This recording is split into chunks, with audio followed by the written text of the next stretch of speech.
Radio India KRPA 1110 AM नाल जुड़े समूह ਸਰੋਤਿਆਂ ਦਾ program the Sunday show with Loveleen Gill दे विच हार्दिक स्वागत है।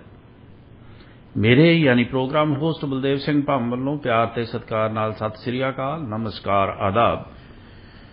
जेकर तुसीं सारी दुनिया विच किते भी बैठ के सानू लाइव सुनना चाहुंदे हो तां www.radioindia.ca साडी वैबसाइट है। इस वैबसाइट ते जाके तुसीं किसी भी वक्त ते किते भी बैठ के साडे नाल लाइव जुड़ सकदे हो। जेकर चलते प्रोग्राम दौरान तुसीं विषय नाल संबंधित कोई सवाल, कोई जानकारी या कोई तजर्बा साझा करना चाहो तो 604 592 91 91 604 592 9191 साडा स्टूडियो का नंबर है। ये नंबर डायल करके तुसीं किसी भी वक्त चलते प्रोग्रामां दे विच शरीक हो सकते हो। सो द संडे शो की इस बार भी असी निर्धारित जिहड़े साडे 4 पड़ाव हुंदे सी उहदी बजाए असी इक्को पड़ाव ते गल करांगे, क्योंकि आज़ादी का दिहाड़ा बहुत नेड़े आ रहा है और असी उस संदर्भ दे विच साडे श्रोतिਆਂ दे अगे वो सारियां जानकारियां जिहड़ियां पड़ाव दर पड़ाव रख रहे हैं ते अगले वारी असी इस दी समाप्ति करांगे, फिर वो रूटीन वाला सिलसिला चलता रहूगा। सो अज दे प्रोग्राम नूं विस्तार देण दे लई जिस तरह साडे नाम तो ही जिहड़ा प्रोग्राम दे नाम तो ही कि the Sunday show with Loveleen Gill ji जिहड़े आ वो साडे नाल स्टूडियो दे विच मौजूद ने। Radio India they director of research ने, बैरिस्टर ने, सॉलिसिटर ने। सो पहला गिल साहब का स्वागत कर लिया जी, फिर उस तो बाद पड़ा दर पड़ा असी अगे वधना है। सो गिल साहब तुहाडा स्वागत है जी प्रोग्राम द संडे शो विच। बहुत शुक्रिया भाम साहब जी। सो गिल साहब जिस तरह कि असी लड़ी शुरू की हुई है आज़ादी दिहाड़े दे नाल संबंधित, आज़ादी के इतिहास नाल संबंधित, किवें असी गुलाम होए, असी ये भी जानिया किवें जिहड़ी ईस्ट इंडिया कंपनी है वो भारत दे उत्ते काबज हो जाती है, वो भी असी सुन लिया। पर राजपाल नूं हथिया लेना एक सधारण वरतारा है, ये तो तगड़ा बंदा कोई भी कर सकता है, पर गल आउंदी है उहदी समझ ते भी वो राजपाल नूं मुड़ के चलाउंदा किवें। सो जिहड़ा ईस्ट इंडिया कंपनी का तो बाद जिस तरह कि गोरी सरकार ने इस राज भाग नूं चलाया, असीं उहदे बारे जानना चाहुंदे हां कि किस तरह राज भाग चलिया जी। वो लोकां दे हक दा सी, लोकां दे विरोध दा सी, जुल्म वाला सी, किवें सी, वो सारा तुहाडे तो जाणांगे। सो जी भाम साहब, जिहड़ा राज भाग है जो राज करन वालियां दे ਜਿਹੜੇ गोल है, जो एंड उन्होंने अचीव करना है जी, जिहड़ी स्टेट पॉलिसी हुंदी है, निशाने जिहड़े हाँ जी, उन्हां दे जिहड़े निशाने हैं जी, वो अचीव करन दी पॉलिसी हुंदी है जी। अज जिहड़ी मॉडर्न स्टेट है वो एगैलिटेरियन स्टेट है, डेमोक्रेटिक स्टेट है जी, वो लोकां दे वेलफेयर दी गल करदी है, एटलीस्ट गल करदी है। बिल्कुल। ते वो एक कहंदे है, तुहाडे कहण च अपने आप ही सारी गल स्पष्ट हो जाती है जी भी जिहड़ा राज भाग है वो लोकां दी बेहतरी लई, लोकां दा जिहड़ा जीवन पੱਧਰ है ਉੱਚਾ ਚੱਕਣ ਦੇ ਲਈ बिल्कुल जिहड़ी स्टेट पॉलिसी है वो बनाई जा रही है जी। हुण बनाई जा रही है कि नहीं बनाई जा रही, ਇਹਦੇ ਤੇ भी लोग चलो किंतु परंतु करदे है जी। पर जिहड़ी एक कलोनीअल गवर्नमेंट है, हुण तुसीं देखो ਅਸੀਂ ਗੱਲ ਕਰੀਏ ईस्ट इंडिया कंपनी दी, हुण ਉਹ एक लोकां दी चुनी हुई सरकार नहीं है जी। ਉਹ ਪਹਿਲਾਂ 1858 ਦੇ ਤੱਕ ਤਾਂ ਉਹ ਸਿੱਧਾ ਕਰਾਊਨ ਦਾ ਵੀ ਰਾਜ ਹੈ ਨਹੀਂਗਾ ਜੀ, ਜਿਹੜਾ ਇੰਗਲੈਂਡ ਦਾ ਕਰਾਊਨ ਆ ਉਹਦਾ ਵੀ ਰਾਜ ਨਹੀਂ ਹੈਗਾ। 1858 ਦੇ ਤੱਕ ਜਿਹੜਾ ਈਸਟ ਇੰਡੀਆ ਕੰਪਨੀ ਦਾ ਰਾਜ ਹੈ ਉਹ ਇੱਕ ਕੰਪਨੀ ਦਾ ਰਾਜ ਹੈ। ਹੁਣ ਤੁਸੀਂ ਮੈਨੂੰ ਦੱਸੋ ਕਿ ਜਿਹੜਾ ਕੰਪਨੀ ਦਾ, ਜਿਹੜੀ ਇੱਕ ਕਮਰਸ਼ੀਅਲ ਮਰਚੈਂਟਸ ਦੀ ਕੰਪਨੀ ਹੈ, ਉਹਦਾ ਮੋਟਿਵ ਕੀ ਹੁੰਦਾ ਹੈ? ਕੀ ਹੁੰਦਾ? ਬਿਲਕੁਲ, ਉਹਦਾ ਮੋਟਿਵ ਹੁੰਦਾ ਹੈ ਵੱਧ ਤੋਂ ਵੱਧ ਮੁਨਾਫਾ ਕਮਾਉਣਾ, ਜਿਹੜੀ ਇੱਕ ਪ੍ਰਾਈਵੇਟ ਕੰਪਨੀ ਇੱਕ ਮੰਡੀ ਦੇ ਰੂਪ ਚ ਵਰਤਦੇ ਹਨ। ਚਲੋ ਕਰਾਊਨ ਦੀ ਤਾਂ ਆਪਾਂ ਫਿਰ ਵੀ ਗੱਲ ਕਹਿ ਸਕਦੇ ਹਾਂ ਕਿ ਉਹਨਾਂ ਦੀ ਟ੍ਰੈਡੀਸ਼ਨ ਹੈ, ਉਹ ਕਹਿਣ ਲਈ ਕਹਿ ਦੇਣਗੇ ਕਿ ਹਾਂ ਅਸੀਂ ਆਪਣੀ ਰਿਆਇਤ ਦੀ ਬਿਹਤਰੀ ਚਾਹੁੰਦੇ ਹਾਂ। ਜਿਹੜੀ ਪਰ ਮਰਚੈਂਟਸ ਦੀ ਇੱਕ ਕੰਪਨੀ ਹੈ ਉਹ ਤਾਂ ਇਹ ਵੀ ਨਹੀਂ ਕਹੂਗੀ ਕਿ ਅਸੀਂ ਲੋਕਾਂ ਦੀ ਬਿਹਤਰੀ ਚਾਹੁੰਦੇ ਹਾਂ। ਉਹਨਾਂ ਦਾ ਤਾਂ ਸਟੇਟਡ ਪਰਪਸ ਹੈ ਕਿ ਉਹਨਾਂ ਨੇ ਮੁਨਾਫਾ ਕਮਾਉਣਾ ਹੈ। ਉਹ ਮਰਚੈਂਟ ਕੰਪਨੀਆਂ ਤੇ ਉਹਨਾਂ ਨੇ ਜਿਹੜੇ ਆਪਣੇ ਸ਼ੇਅਰ ਹੋਲਡਰ ਹੈ ਜੀ ਜਾਂ ਬੋਰਡ ਆਫ ਡਾਇਰੈਕਟਰ ਹੈ ਉਹਨਾਂ ਨੂੰ ਉਹ ਸਾਰਾ ਰਿਜ਼ਲਟ ਦੇਣਾ ਹੈ। ਹੁਣ ਐਡਮ ਸਮਿਥ ਜਿਹੜੇ ਕਿ ਕੈਪੀਟਲਿਜ਼ਮ ਬਾਰੇ ਉਹਨਾਂ ਨੇ ਬਹੁਤ ਵੈਲਥ ਆਫ ਨੇਸ਼ਨਸ ਇੱਕ ਕਿਤਾਬ ਲਿਖੀ ਸੀ, ਜਿਹੜੀ ਕਿ ਪੂੰਜੀਵਾਦੀ ਜਿਹੜੀ ਇਕਨੋਮਿਕ ਸੋਚ ਹੈ ਉਹਨੂੰ ਇੱਕ ਵੱਡਾ ਗ੍ਰੰਥ ਮੰਨਿਆ ਜਾਂਦਾ ਹੈ ਜੀ। ਹੁਣ ਐਡਮ ਸਮਿਥ ਦਾ ਇਹ ਆਖਣਾ ਹੈ ਕਿ the government of an exclusive company of merchants ਜੀ is perhaps the worst of all governments for any country whatever. ਜੀ।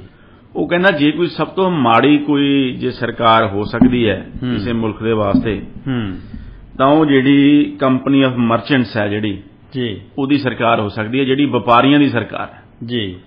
ਹੁਣ ਭੰਮ ਸਾਹਿਬ ਗੱਲ ਮੈਂ ਥੋੜਾ ਵਿਸ਼ੇ ਤੋਂ ਇੱਥੋਂ ਭਟਕੂੰਗਾ, ਮੈਂ ਲਿਬਰਟੀ ਵੀ ਲਊਂਗਾ।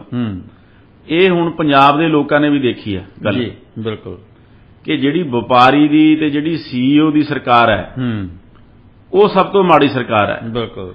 ਜਿੱਥੇ ਜਿਹੜਾ ਰਾਜਾ ਹੈ ਉਹ ਵਪਾਰੀ ਹੋ ਜਾਵੇ, ਜਿਹੜਾ ਸ਼ਾਸਕ ਹੈ ਉਹੀ ਆਪਦੇ ਆਪ ਨੂੰ CEO ਜਾਂ ਵਪਾਰੀ ਕਹਿਣ ਲੱਗ ਜਾਵੇ, ਆਪਦੇ ਹੋਟਲ ਖੋਲ ਲਵੇ, ਬੱਸਾਂ ਖੋਲ ਲਵੇ, ਫਿਰ ਉਹ ਰਾਜ ਹੈ ਜਿਹੜਾ ਉਹ ਲੁੱਟ ਸੁੱਟ ਦਾ ਤੇ ਮਾਰ ਕੁੱਟ ਦਾ ਰਾਜ ਹੁੰਦਾ ਜੀ। ਬਿਲਕੁਲ। ਸੋ ਉਹ ਈਸਟ ਇੰਡੀਆ ਕੰਪਨੀ ਸੀ ਦੂਸਰੀ, ਤੇ ਜਿਹੜੀ ਈਸਟ ਇੰਡੀਆ ਕੰਪਨੀ ਹੈ ਉਹ ਵੀ ਕੁਝ ਇਸੇ ਤਰ੍ਹਾਂ ਰਾਜ ਕਰਦੀ ਸੀ ਕਿਉਂਕਿ ਉਹਦਾ ਹਿੱਤ ਸੀ ਕਿ ਵੱਧੋ ਵੱਧ ਮੁਨਾਫਾ ਕੱਢ ਕੇ ਜੀ ਆਪਣੇ ਜਿਹੜੇ ਸ਼ੇਅਰ ਹੋਲਡਰ ਹੈ ਪਿੱਛੇ ਇੰਗਲੈਂਡ 'ਚ ਬੈਠੇ ਆ ਜਾਂ ਜਿਹੜੇ ਆਪਣੇ ਉਹਨਾਂ ਦੇ ਆਪਣੇ ਜਿਹੜੇ ਚਲਾਉਣ ਵਾਲੇ ਐਡਮਿਨਿਸਟ੍ਰੇਟਰ ਹੈ ਉਹਨਾਂ ਦੇ ਵਿੱਚੋਂ ਵੀ ਜਿਹੜੇ ਰਾਬਰਟ ਕਲਾਈਵ ਵਰਗੇ ਬਹੁਤ ਕਰਪਟ ਬੰਦੇ ਵੱਧੋ ਵੱਧ ਜਿਹੜਾ ਹੈ ਪੈਸਾ ਕਮਾਉਣਾ ਤੇ ਬਾਅਦ ਵਿੱਚ ਇੰਗਲੈਂਡ 'ਚ ਜਾ ਕੇ ਆਪਦਾ ਉਸ ਨੂੰ ਇੰਜੋਏ ਕਰਨਾ ਜੀ। ਹੁਣ ਇਹਦੇ 'ਚ ਭੰਮ ਸਾਹਿਬ ਦੋ ਤਰ੍ਹਾਂ ਦੀ ਲੈਵਲ ਦੀ ਜਿਹੜੀ ਗਵਰਨਮੈਂਟ ਸੀਗੀ ਜਿਹੜੀ ਈਸਟ ਇੰਡੀਆ ਕੰਪਨੀ ਦੀ। ਇੱਕ ਤਾਂ ਉਹਨਾਂ ਦੀ ਦੇਖੋ ਜਿਹੜੀ ਹੋਮ ਗਵਰਨਮੈਂਟ ਸੀ, ਉਹਦੇ ਵਿੱਚ ਜਿਹੜੀ ਲੰਡਨ ਦੇ ਵਿੱਚ ਉਸਨੂੰ ਜਿਹੜੀ 24 ਡਾਇਰੈਕਟਰਸ ਦੀ ਜਿਹੜੀ ਕਮੇਟੀ ਸੀ ਉਹਨੂੰ ਮੈਨੇਜ ਕਰਦੀ ਸੀ ਈਸਟ ਇੰਡੀਆ ਕੰਪਨੀ ਜੀ। ਉਹਨੂੰ ਕਿਹਾ ਜਾਂਦਾ ਸੀ ਕੋਰਟ ਆਫ ਡਾਇਰੈਕਟਰਸ। ਉਹ ਇੱਕ ਤਰ੍ਹਾਂ ਜਿਹੜੀ ਹੈ ਉਹ ਸੁਪਰੀਮ ਬਾਡੀ ਸੀ ਕੰਪਨੀ ਦੀ, ਉਸ ਨੂੰ ਇਲੈਕਟਡ ਕੀਤਾ ਜਾਂਦਾ ਸੀ ਐਨੂਅਲੀ ਜੀ। ਜਿਹੜੀ ਸ਼ੇਅਰ ਹੋਲਡਰ ਦੀ ਬਾਡੀ ਹੈ, ਜਿਹੜੇ ਸ਼ੇਅਰ ਹੋਲਡਰ ਹੈ ਉਹਨੂੰ ਕਿਹਾ ਜਾਂਦਾ ਸੀ ਕੋਰਟ ਆਫ ਪ੍ਰੋਪਰਾਈਟਰਸ ਜੀ। ਹੁਣ ਜਿਹੜੇ ਸ਼ੇਅਰ ਹੋਲਡਰ ਹੈ ਉਹ ਚੁਣਦੇ ਸੀ ਬੋਰਡ ਨੂੰ, ਤੇ ਬੋਰਡ ਜਿਹੜਾ ਹੈ ਉਹ ਸਾਰੇ ਈਸਟ ਇੰਡੀਆ ਕੰਪਨੀ ਨੂੰ ਚਲਾਉਂਦਾ ਸੀ। ਭਾਰਤ ਦੇ ਵਿੱਚ ਭਾਰਤ ਦੇ ਜਿਹੜੇ ਹਜ਼ਾਰਾਂ ਲੱਖਾਂ ਜਿਹੜੇ ਲੋਕ ਜੀ ਈਸਟ ਇੰਡੀਆ ਕੰਪਨੀ ਦੀ ਐਡਮਿਨਿਸਟ੍ਰੇਸ਼ਨ ਦੇ ਵਿੱਚ ਰਹਿ ਰਹੇ ਸੀ, ਉਹਨਾਂ ਦੀ ਕਿਸਮਤ ਦਾ ਫੈਸਲਾ ਕੰਪਨੀ ਦੇ ਸ਼ੇਅਰ ਹੋਲਡਰ ਕਰਦੇ ਸੀ ਤੇ ਡਾਇਰੈਕਟਰਸ ਕਰਦੇ ਸੀ ਜੀ, ਜਿਨ੍ਹਾਂ ਦਾ ਡਿਕਲੇਅਰਡ ਮੋਟਿਵ ਸੀ ਮੁਨਾਫਾ ਕਮਾਉਣਾ ਜੀ, ਲੋਕਾਂ ਦੀ ਬਿਹਤਰੀ ਕਰਨਾ। ਉਹਨਾਂ ਦਾ ਕੋਈ ਏਜੰਡਾ ਕੋਈ ਮਕਸਦ ਨਹੀਂ ਸੀਗਾ ਜੀ। ਸੋ ਇਹ ਕੋਰਟ ਆਫ ਪ੍ਰੋਪਰਾਈਟਰਸ ਜਿਹੜੀ ਸੀਗੀ ਉਹ ਕੋਰਟ ਆਫ ਡਾਇਰੈਕਟਰਸ ਨੂੰ ਚੁਣਦੀ ਸੀ।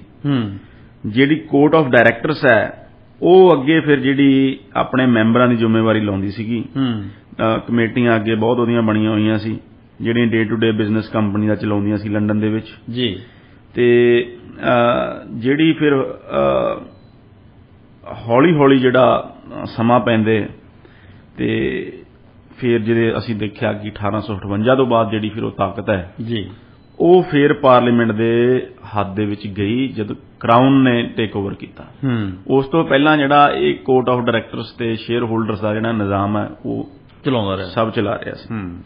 ਹੁਣ ਜਿਹੜੀ ਗਵਰਨਮੈਂਟ ਆਫ ਇੰਡੀਆ ਸੀ ਉਹ ਦੇਖੋ ਉਹ ਸੀਗੀ ਜਿਹੜੀ ਇੱਥੇ ਅਥਾਰਟੀ ਸੀਗੀ ਜੀ। ਉਹਦੇ ਵਿੱਚ ਜਿਹੜਾ ਟੌਪ ਦਾ ਆਫੀਸਰ ਸੀ ਉਹਨੂੰ ਕਿਹਾ ਜਾਂਦਾ ਸੀ ਗਵਰਨਰ ਜਨਰਲ ਆਫ ਬੰਗਾਲ ਜੀ ਪਹਿਲਾਂ ਜੀ ਜੀ। ਬਾਅਦ ਦੇ ਵਿੱਚ ਉਹ ਗਵਰਨਰ ਜਨਰਲ ਆਫ ਇੰਡੀਆ ਬਣ ਗਿਆ ਜਦੋਂ ਬੰਗਾਲ ਤੋਂ ਬਾਹਰ ਨਿਕਲ ਕੇ ਉਹਨਾਂ ਨੇ ਇੰਡੀਆ ਤੇ ਵੀ ਕਬਜ਼ਾ ਕੀਤਾ, ਜਿਵੇਂ ਘੇਰਾ ਵੱਧਦਾ ਗਿਆ। ਸੋ ਪਹਿਲਾ ਗਵਰਨਰ ਜਨਰਲ ਆਫ ਬੰਗਾਲ ਜਿਹੜਾ ਸੀਗਾ ਉਹ ਰਾਬਰਟ ਕਲਾਈਵ ਸੀ। ਬਾਅਦ ਦੇ ਵਿੱਚ ਜਿਹੜੀ ਉਹ ਪਦਵੀ ਹੈ ਉਹਨੂੰ ਗਵਰਨਰ ਜਨਰਲ ਆਫ ਇੰਡੀਆ ਬਣਾਇਆ ਗਿਆ ਜੀ। ਤੋ ਉਹਦੇ 'ਚ ਭੰਮ ਸਾਹਿਬ ਫਿਰ ਵੱਖ-ਵੱਖ ਸਮੇਂ ਤੇ ਜਿਹੜਾ ਹੈਗਾ ਈਸਟ ਇੰਡੀਆ ਕੰਪਨੀ ਜਿਹੜੀ ਹੈ ਪਾਰਲੀਮੈਂਟ ਵੱਖ-ਵੱਖ ਰੈਗੂਲੇਸ਼ਨਸ ਉਹਨਾਂ ਦੇ ਲਈ ਬਣਾਉਂਦੀ ਰਹੀ ਜੀ। ਪਾਰਲੀਮੈਂਟ ਦਾ ਦਖਲ ਪਹਿਲਾਂ ਵੀ ਸੀਗਾ ਉਹਦੇ ਵਿੱਚ, ਪਾਰਲੀਮੈਂਟ ਉਹਨੂੰ ਕਨਫਰਮ ਕਰਦੀ ਸੀ ਜੀ ਜਿਹੜੇ ਕੰਪਨੀ ਦੇ ਡਿਸੀਜਨ ਹੈ। ਸੋ ਵੱਖ-ਵੱਖ ਸਮੇਂ ਤੇ ਜਿਹੜੇ ਗਵਰਨਮੈਂਟ ਆਫ ਇੰਡੀਆ ਦੇ ਵਾਸਤੇ ਜਿਹੜੇ ਪਾਰਲੀਮੈਂਟ ਹੈ, ਕਿਉਂਕਿ ਜਿਹੜੀ ਕੰਪਨੀ ਬਣੀ ਹੋਈ ਸੀ ਉਹ ਇੱਕ ਪਾਰਲੀਮੈਂਟ ਦੇ ਚਾਰਟਰ ਦੇ ਅਧੀਨ ਬਣੀ ਹੋਈ ਸੀ ਜੀ। ਪਾਰਲੀਮੈਂਟ ਨੇ ਇੱਕ ਚਾਰਟਰ ਇੱਕ ਡਾਕੂਮੈਂਟ ਕੰਪਨੀ ਨੂੰ ਦੇ ਕੇ ਜਿਹੜਾ ਇੰਡੀਆ ਦੇ ਨਾਲ ਐਕਸਕਲੂਸਿਵ ਟ੍ਰੇਡ ਹੈ ਉਹਦੇ ਰਾਈਟ ਉਸ ਕੰਪਨੀ ਨੂੰ ਦਿੱਤੇ ਹੋਏ ਸੀ ਈਸਟ ਇੰਡੀਆ ਕੰਪਨੀ ਨੂੰ ਜੀ। ਸੋ ਉਹ ਪਾਰਲੀਮੈਂਟ ਨੁਮਾਇੰਦਾ ਸੀਗੇ, ਨੁਮਾਇੰਦਾ ਨਹੀਂ ਕਹਿ ਸਕਦੇ ਆਪਾਂ, ਕਹਿ ਲਈਏ ਵੀ ਜਿਵੇਂ ਕਿਸੇ ਨੂੰ ਠੇਕੇ ਤੇ ਦੇ ਦਈਏ ਆਪਾਂ। ਓਕੇ ਓਕੇ ਚਾਰਟਰ ਦੇ ਦਿੱਤਾ, ਠੇਕਾ ਉਹਨਾਂ ਨੂੰ, ਠੇਕੇਦਾਰ ਬਣ ਗਿਆ, ਉਹ ਠੇਕੇਦਾਰ ਸੀ ਜੀ। ਤੇ ਉਹ ਚਾਰਟਰ ਦੇ ਵਿੱਚ ਅਮੈਂਡਮੈਂਟ ਫਿਰ ਵੀ ਸਰਕਾਰ ਕਰ ਸਕਦੀ ਸੀ, ਉਸ ਸਮੇਂ ਵੀ ਸਰਕਾਰ ਕੋਲ ਇੰਨੀ ਉਹ ਪਾਵਰ ਸੀਗੀ ਜੀ। ਸੋ ਉਸ ਤਾਕਤ ਦਾ ਇਸਤੇਮਾਲ ਕਰਦੇ ਹੋਇਆਂ ਪਾਰਲੀਮੈਂਟ ਨੇ ਕਈ ਲੈਜਿਸਲੇਸ਼ਨਸ ਜਿਹੜੇ ਪਾਸ ਕੀਤੇ, ਜਿਹੜੇ 1773 ਤੋਂ ਸ਼ੁਰੂ ਹੋ ਗਏ ਜੀ। ਅਸੀਂ ਦੇਖਿਆ ਵੀ ਬੈਟਲ ਆਫ ਪਲਾਸੀ, ਬਕਸਰ ਤੋਂ ਬਾਅਦ ਉਹਨਾਂ ਕੋਲ ਦੀਵਾਨੀ ਆ ਗਈ ਬੰਗਾਲ ਦੀ, ਉਹ ਬੜੀ ਵੱਡੀ ਪਾਵਰ ਸੀ 1765 ਦੇ ਵਿੱਚ ਜੀ। ਸੋ ਫਿਰ ਪਹਿਲਾਂ regulatory act 1773, amendment act 1781, Pits India act 1784, act for better governance of India 1858, ਜਿਹੜਾ ਕਿ ਫਿਰ ਗਦਰ ਤੋਂ ਬਾਅਦ ਦੇ ਵਿੱਚ ਆਇਆ ਜੀ। ਸੋ ਜਿਹੜੇ ਇੰਡੀਆ ਦੇ ਵਿੱਚ ਜਿਹੜੇ ਰਾਜੇ ਮਹਾਰਾਜੇ ਸੀਗੇ, ਜਿਹੜੇ ਉਹਨਾਂ ਦੇ ਅਧੀਨ ਕੰਮ ਕਰਦੇ ਸੀ, ਉਹਨਾਂ ਨੂੰ ਹੌਲੀ ਹੌਲੀ ਜਿਹੜਾ ਹੈ ਉਹ ਥੋੜੇ ਬਹੁਤੇ ਕੰਸੈਸ਼ਨ ਦਿੱਤੇ ਜਾਂਦੇ ਸੀ, ਉਹਨਾਂ ਨੂੰ ਐਡਜਸਟ ਕੀਤਾ ਜਾਂਦਾ ਸੀ। ਪਰ ਬ੍ਰਿਟਿਸ਼ ਤਾਕਤ ਦੇ ਜਿਹੜੇ ਸੈਂਟਰ ਸੀ ਉਹ 3 ਮੇਨ ਸੈਂਟਰ ਸੀ ਜੀ, ਜਿਨ੍ਹਾਂ ਨੂੰ ਪ੍ਰੈਸੀਡੈਂਸੀ ਟਾਊਨਸ ਵੀ ਕਿਹਾ ਜਾਂਦਾ ਸੀ। ਉਹਦੇ ਵਿੱਚ ਬੰਗਾਲ ਪ੍ਰੈਸੀਡੈਂਸੀ ਜੀ, ਜਿਹੜਾ ਕਿ ਸੀ ਦੱਸਿਆ ਵੀ 3 ਜਿਹੜੇ ਪਿੰਡ ਲੈ ਕੇ ਉਹਨਾਂ ਨੇ ਜਿਹੜਾ ਫੋਰਟ ਵਿਲੀਅਮ ਬਣਾਇਆ ਸੀ, ਕੈਲੀਕਾਟਾ, ਸੁਤਾਨੂਤੀ ਤੇ ਗੋਬਿੰਦਪੁਰਾ, ਇਹ 3 ਪਿੰਡ ਉਹਨਾਂ ਨੇ ਲਏ ਸੀਗੇ। ਜਿਹੜਾ ਸੂਬੇਦਾਰ ਅਜ਼ੀਮ ਉਸ ਸ਼ਾਨ ਸੀਗਾ ਉਹ ਤੋਂ ਕੰਪਨੀ ਨੇ, ਉਹਨਾਂ ਦੇ ਫੋਰਟ ਵਿਲੀਅਮ ਬਣਿਆ। ਫਿਰ ਫੋਰਟ ਵਿਲੀਅਮ ਜਿਹੜਾ ਅੱਜ ਜਿਹੜਾ ਮਾਡਰਨ ਸ਼ਹਿਰ ਤੁਹਾਨੂੰ ਕਲਕੱਤੇ ਦਾ ਦਿਖਦਾ ਹੈ ਹੁਣ, ਕੋਲਕਾਤਾ ਜੀ, ਉਹ ਉੱਥੋਂ ਵੱਧਦਾ ਇੱਥੋਂ ਤੱਕ ਪਹੁੰਚਿਆ ਜੀ। ਇਸੇ ਤਰ੍ਹਾਂ ਚੇਨਈ, ਜਿਸਨੂੰ ਮਦਰਾਸ ਪ੍ਰੈਸੀਡੈਂਸੀ ਕਿਹਾ ਗਿਆ, ਉਹ ਦੂਸਰੇ ਪਾਸੇ ਬੰਬੇ ਪ੍ਰੈਸੀਡੈਂਸੀ ਜੀ। ਹੁਣ ਬੰਬੇ ਪ੍ਰੈਸੀਡੈਂਸੀ ਦੀ ਜਿਹੜੀ ਖਾਸੀਅਤ ਉਹ ਇਹ ਹੈ ਕਿ ਉਹ ਇੰਗਲੈਂਡ ਦੇ ਜਿਹੜੇ ਸ਼ਹਿਜ਼ਾਦਿਆਂ ਨੂੰ ਉਹ ਦਹੇਜ ਦੇ ਵਿੱਚ ਮਿਲਿਆ ਸੀ ਬੰਬੇ ਜੀ। ਉਹ ਦੂਸਰੀ ਕਲੋਨੀਅਲ ਪਾਵਰ ਹੈ ਜਿਹੜੀ ਡੈਨਮਾਰਕ ਦੀ, ਉਹ ਉਹਨੂੰ ਹੋਲਡ ਕਰ ਰਹੀ ਸੀਗੀ ਜੀ। ਪਰ ਉਹ ਜਦ ਉੱਥੇ ਉਹਨਾਂ ਦੀ ਇੱਕ ਸ਼ਾਦੀ ਹੋਈ ਯੂਰਪ ਦੇ ਵਿੱਚ, ਤਾਂ ਉਹ ਬੰਬੇ ਦਾ ਜਿਹੜਾ ਇੱਕ ਟਾਪੂ ਸੀਗਾ ਉਹ ਉਹਨੂੰ ਦਹੇਜ ਦੇ ਵਿੱਚ ਮਿਲਿਆ, ਜਿਹੜਾ ਕਿ ਫਿਰ ਵੱਡਾ ਹੁੰਦਾ ਬੰਬੇ ਪ੍ਰੈਸੀਡੈਂਸੀ ਬਣ ਗਿਆ। ਐਡਾ ਵਿਸ਼ਾਲ ਏਰੀਆ ਜਿਹਦੇ ਵਿੱਚ ਬੰਬੇ, ਕਰਨਾਟਕਾ ਦਾ ਕੁਝ ਹਿੱਸਾ, ਗੁਜਰਾਤ ਤੇ ਹੋਰ ਇਲਾਕੇ ਜੀ। ਇਸੇ ਤਰ੍ਹਾਂ ਮਦਰਾਸ ਪ੍ਰੈਸੀਡੈਂਸੀ ਦੇ ਵਿੱਚ ਸਾਰਾ ਸਾਊਥ ਇੰਡੀਆ ਮਦਰਾਸ ਕਿਹਾ ਜਾਂਦਾ ਸੀ ਜੀ। ਇਸੇ ਜੋ ਤਾਕਤ ਸੀ, ਜਿਹੜੀ ਐਡਮਿਨਿਸਟ੍ਰੇਸ਼ਨ ਸੀ, ਉਹ ਇਹਨਾਂ 3 ਪ੍ਰੈਸੀਡੈਂਸੀ ਟਾਊਨਸ ਦੇ ਵਿੱਚ ਵੰਡੀ ਹੋਈ ਸੀ, ਦੇ ਇਰਦ ਗਿਰਦ ਉਹ ਘੁੰਮਦੀ ਸੀ, ਪਾਵਰ ਸੈਂਟਰ ਸੀਗੇ। ਪਰ ਜਿਹੜੇ 2 ਪ੍ਰੈਸੀਡੈਂਸੀ ਟਾਊਨ ਸੀਗੇ, ਜਿਹੜਾ ਗਵਰਨਰ ਜਨਰਲ ਆਫ ਬੰਗਾਲ ਹੈ ਜੀ, ਉਹਨੂੰ ਸੁਪਰੀਮ ਮੰਨਿਆ ਜਾਂਦਾ ਸੀ। ਬਾਅਦ ਦੇ ਵਿੱਚ ਗਵਰਨਰ ਜਨਰਲ ਆਫ ਬੰਗਾਲ ਦੀ ਜਿਹੜੀ ਪਦਵੀ ਹੈ ਉਹਨੂੰ ਗਵਰਨਰ ਜਨਰਲ ਆਫ ਇੰਡੀਆ ਬਣਾਇਆ ਗਿਆ ਜੀ, ਤੇ ਜਿਹੜੇ ਬਾਕੀ 2 ਪ੍ਰੈਸੀਡੈਂਸੀ ਟਾਊਨ ਹੈ ਉਹਨਾਂ ਨੂੰ ਉਹਦੇ ਅੰਡਰ ਕੀਤਾ ਗਿਆ ਜੀ। ਗਿੱਲ ਸਾਹਿਬ, ਜਿਹੜੀ ਈਸਟ ਇੰਡੀਆ ਕੰਪਨੀ ਹੈ ਤੇ ਪਲੱਸ ਜਿਹੜੀ ਉੱਥੋਂ ਦੀ ਪਾਰਲੀਮੈਂਟ ਦਾ, ਜਿਵੇਂ ਤੁਸੀਂ ਦੱਸਿਆ ਕਿ ਉਹਨਾਂ ਨੇ ਉਹਨਾਂ ਨੂੰ ਠੇਕੇ ਤੇ ਦਿੱਤਾ ਹੋਇਆ ਸੀ, ਇਹਨਾਂ ਦੇ ਆਪਸੀ ਸੰਬੰਧ ਕਿਹੋ ਜਿਹੇ ਸੀਗੇ ਜੀ? ਵੀ ਇਹ ਉਹਨਾਂ ਦੇ ਅੰਡਰ ਚੱਲ ਰਹੇ ਸੀ ਜਾਂ ਬਿਲਕੁਲ ਬਾਗੀ ਹੋ ਕੇ ਚੱਲ ਰਹੇ ਸੀ? ਭਾਮ ਸਾਹਿਬ, ਇਹ ਦਰਅਸਲ ਜਿਹੜੇ ਇਹਨਾਂ ਦੇ ਆਪਸ ਦੇ ਰਿਲੇਸ਼ਨ ਹੈ ਈਸਟ ਇੰਡੀਆ ਕੰਪਨੀ ਦੇ ਤੇ ਬ੍ਰਿਟਿਸ਼ ਪਾਰਲੀਮੈਂਟ ਦੇ ਜੀ, ਉਹਦੇ ਤੇ ਵੀ ਜਿਹੜੀ ਹੈ ਇੱਕ ਬਹੁਤ ਵੱਡੀ ਹਿਸਟਰੀ ਉਹਦੀ ਹੈਗੀ ਜੀ। ਜਿਹੜੀ ਪ੍ਰਾਈਵੇਟ ਕੰਪਨੀਆਂ ਦੇਖੋ, ਉਹ ਹਮੇਸ਼ਾ ਜਿਹੜੀ ਹੈ ਉਹ ਆਪਣੀ ਆਜ਼ਾਦੀ ਚਾਹੁੰਦੀ ਹੈ ਬਿਲਕੁਲ, ਪਰ ਜਿਹੜਾ ਪਾਰਲੀਮੈਂਟ ਹੈ ਤੇ ਸਰਕਾਰ ਹੈ ਜੀ, ਜਦੋਂ ਉਹਨੇ ਦੇਖਿਆ ਕਿ ਇਹ ਕੰਪਨੀ ਇੰਨੇ ਉੱਥੇ ਪਾਵਰਫੁਲ ਹੋ ਚੁੱਕੀ ਹੈ, ਇੱਕ ਸਟੇਟ ਬਣ ਚੁੱਕੀ ਹੈ ਆਪਦੇ ਆਪ ਦੇ ਵਿੱਚ, ਇੰਨਾ ਉੱਥੇ ਜਿਹੜਾ ਸਕਸੈਸ ਹਾਸਲ ਕਰ ਚੁੱਕੀ ਹੈ, ਇੰਨਾ ਏਰੀਆ ਦੇ ਉੱਤੇ ਕਬਜ਼ਾ ਕਰ ਚੁੱਕੀ ਹੈ, ਇੰਨਾ ਜਿਹੜਾ ਰੈਵਨਿਊ ਜਨਰੇਟ ਕਰਨ ਜਾ ਰਹੀ ਹੈ, ਫਿਰ ਨੈਚੁਰਲ ਹੈ ਜਿਹੜਾ ਪਾਰਲੀਮੈਂਟ ਹੈ ਉਹਨੂੰ ਰੈਗੂਲੇਟ ਕਰਨਾ ਚਾਹੁੰਦਾ ਹੈ। ਹੁਣ ਦੇਖੋ, ਹੈਰਾਨੀ ਦੀ ਗੱਲ ਇਹ ਹੈ ਕਿ 1770 ਦੇ ਵਿੱਚ ਫਿਰ ਬ੍ਰਿਟਿਸ਼ ਪਾਰਲੀਮੈਂਟ ਦੇ ਕੋਲ ਇਹ ਮੌਕਾ ਆਇਆ। ਨਈ ਜਿਹੜੀ ਕੰਪਨੀ ਹੈ ਉਹਦਾ ਚਾਰਟਰ ਪਹਿਲਾਂ ਰਿਨਿਊ ਹੋ ਰਿਹਾ ਸੀਗਾ 1770 ਦੇ ਵਿੱਚ ਜਿਹੜੀ ਈਸਟ ਇੰਡੀਆ ਕੰਪਨੀ ਹੈ ਉਹ ਫਾਈਨੈਂਸ਼ੀਅਲ ਬੈਂਕਰਪਸੀ ਦੇ ਉੱਤੇ ਆ ਗਈ ਸੀ। ਅੱਛਾ। ਤੇ ਉਸ ਨੇ ਫਿਰ ਅਗਸਤ 1772 ਦੇ ਵਿੱਚ ਬ੍ਰਿਟਿਸ਼ ਗਵਰਨਮੈਂਟ ਤੋਂ ਜਿਹੜਾ 1 ਮਿਲੀਅਨ ਪਾਉਂਡ ਦਾ ਲੋਨ ਮੰਗਿਆ। ਉਹ ਫਿਰ ਮੌਕਾ ਜਿਹੜਾ ਹੈ ਉਹ ਸਰਕਾਰ ਦੇ ਹੱਥ ਆਇਆ ਇਸ ਕੰਪਨੀ ਨੂੰ ਨੱਥ ਪਾਉਣ ਦਾ।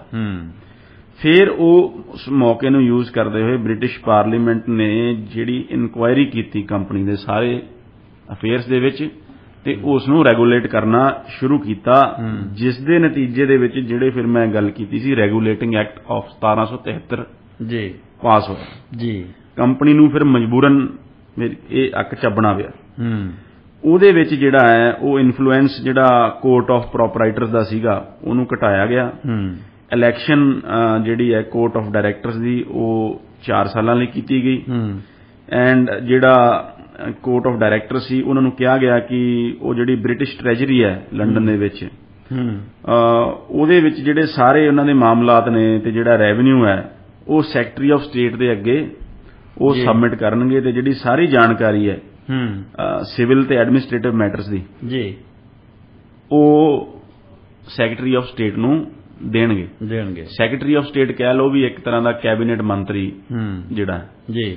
ਸੋ ਇਸ ਤਰ੍ਹਾਂ ਬ੍ਰਿਟਿਸ਼ ਪਾਰਲੀਮੈਂਟ ਨੇ ਉਹਨਾਂ ਨੂੰ ਹੌਲੀ ਹੌਲੀ ਜਿਹੜਾ ਉਹ ਨੱਥ ਪਾਉਣੀ ਕੰਪਨੀ ਨੂੰ ਰੈਗੂਲੇਟ ਕਰਨਾ ਸ਼ੁਰੂ ਕੀਤਾ। ਫਿਰ ਪਿਟਸ ਇੰਡੀਆ ਐਕਟ 1784 ਉਹਦੇ ਵਿੱਚ ਉਸਨੇ ਫਿਰ ਬ੍ਰਿਟਿਸ਼ ਪਾਰਲੀਮੈਂਟ ਦਾ ਕੰਟਰੋਲ ਹੈ ਜਿਹੜਾ ਕੰਪਨੀ ਦੀ ਮੈਨੇਜਮੈਂਟ ਦੇ ਉੱਤੇ ਉਸਨੂੰ ਹੋਰ ਵਧਾਇਆ। ਬੋਰਡ ਆਫ ਕੰਟਰੋਲ ਜਿਹੜਾ ਹੈ ਉਹ ਬਣਾਇਆ ਗਿਆ। Commissioner for affairs of India ਉੱਥੇ ਬਣਾਇਆ ਗਿਆ ਤੇ ਜਿਹੜਾ ਐਕਸਚੇਕਰ ਦਾ ਚਾਂਸਲਰ ਸੀ ਉਹਦਾ ਕੰਟਰੋਲ ਕੰਪਨੀ ਦੇ ਐਡਮਿਨਿਸਟ੍ਰੇਟਿਵ ਸੈਟਅਪ ਦੇ ਉੱਤੇ ਲੰਡਨ ਦੇ ਵਿੱਚ ਹੋਰ ਤਕੜਾ ਉਸ ਨੂੰ ਕੀਤਾ ਗਿਆ। ਸੋ ਜਿਹੜੇ ਸਾਰੇ ਕਾਗਜ਼ਾਤ ਉਹਨਾਂ ਦੇ ਸਾਰੇ ਉਹਨਾਂ ਦਾ ਐਕਸੈਸ ਕੀਤਾ ਗਿਆ।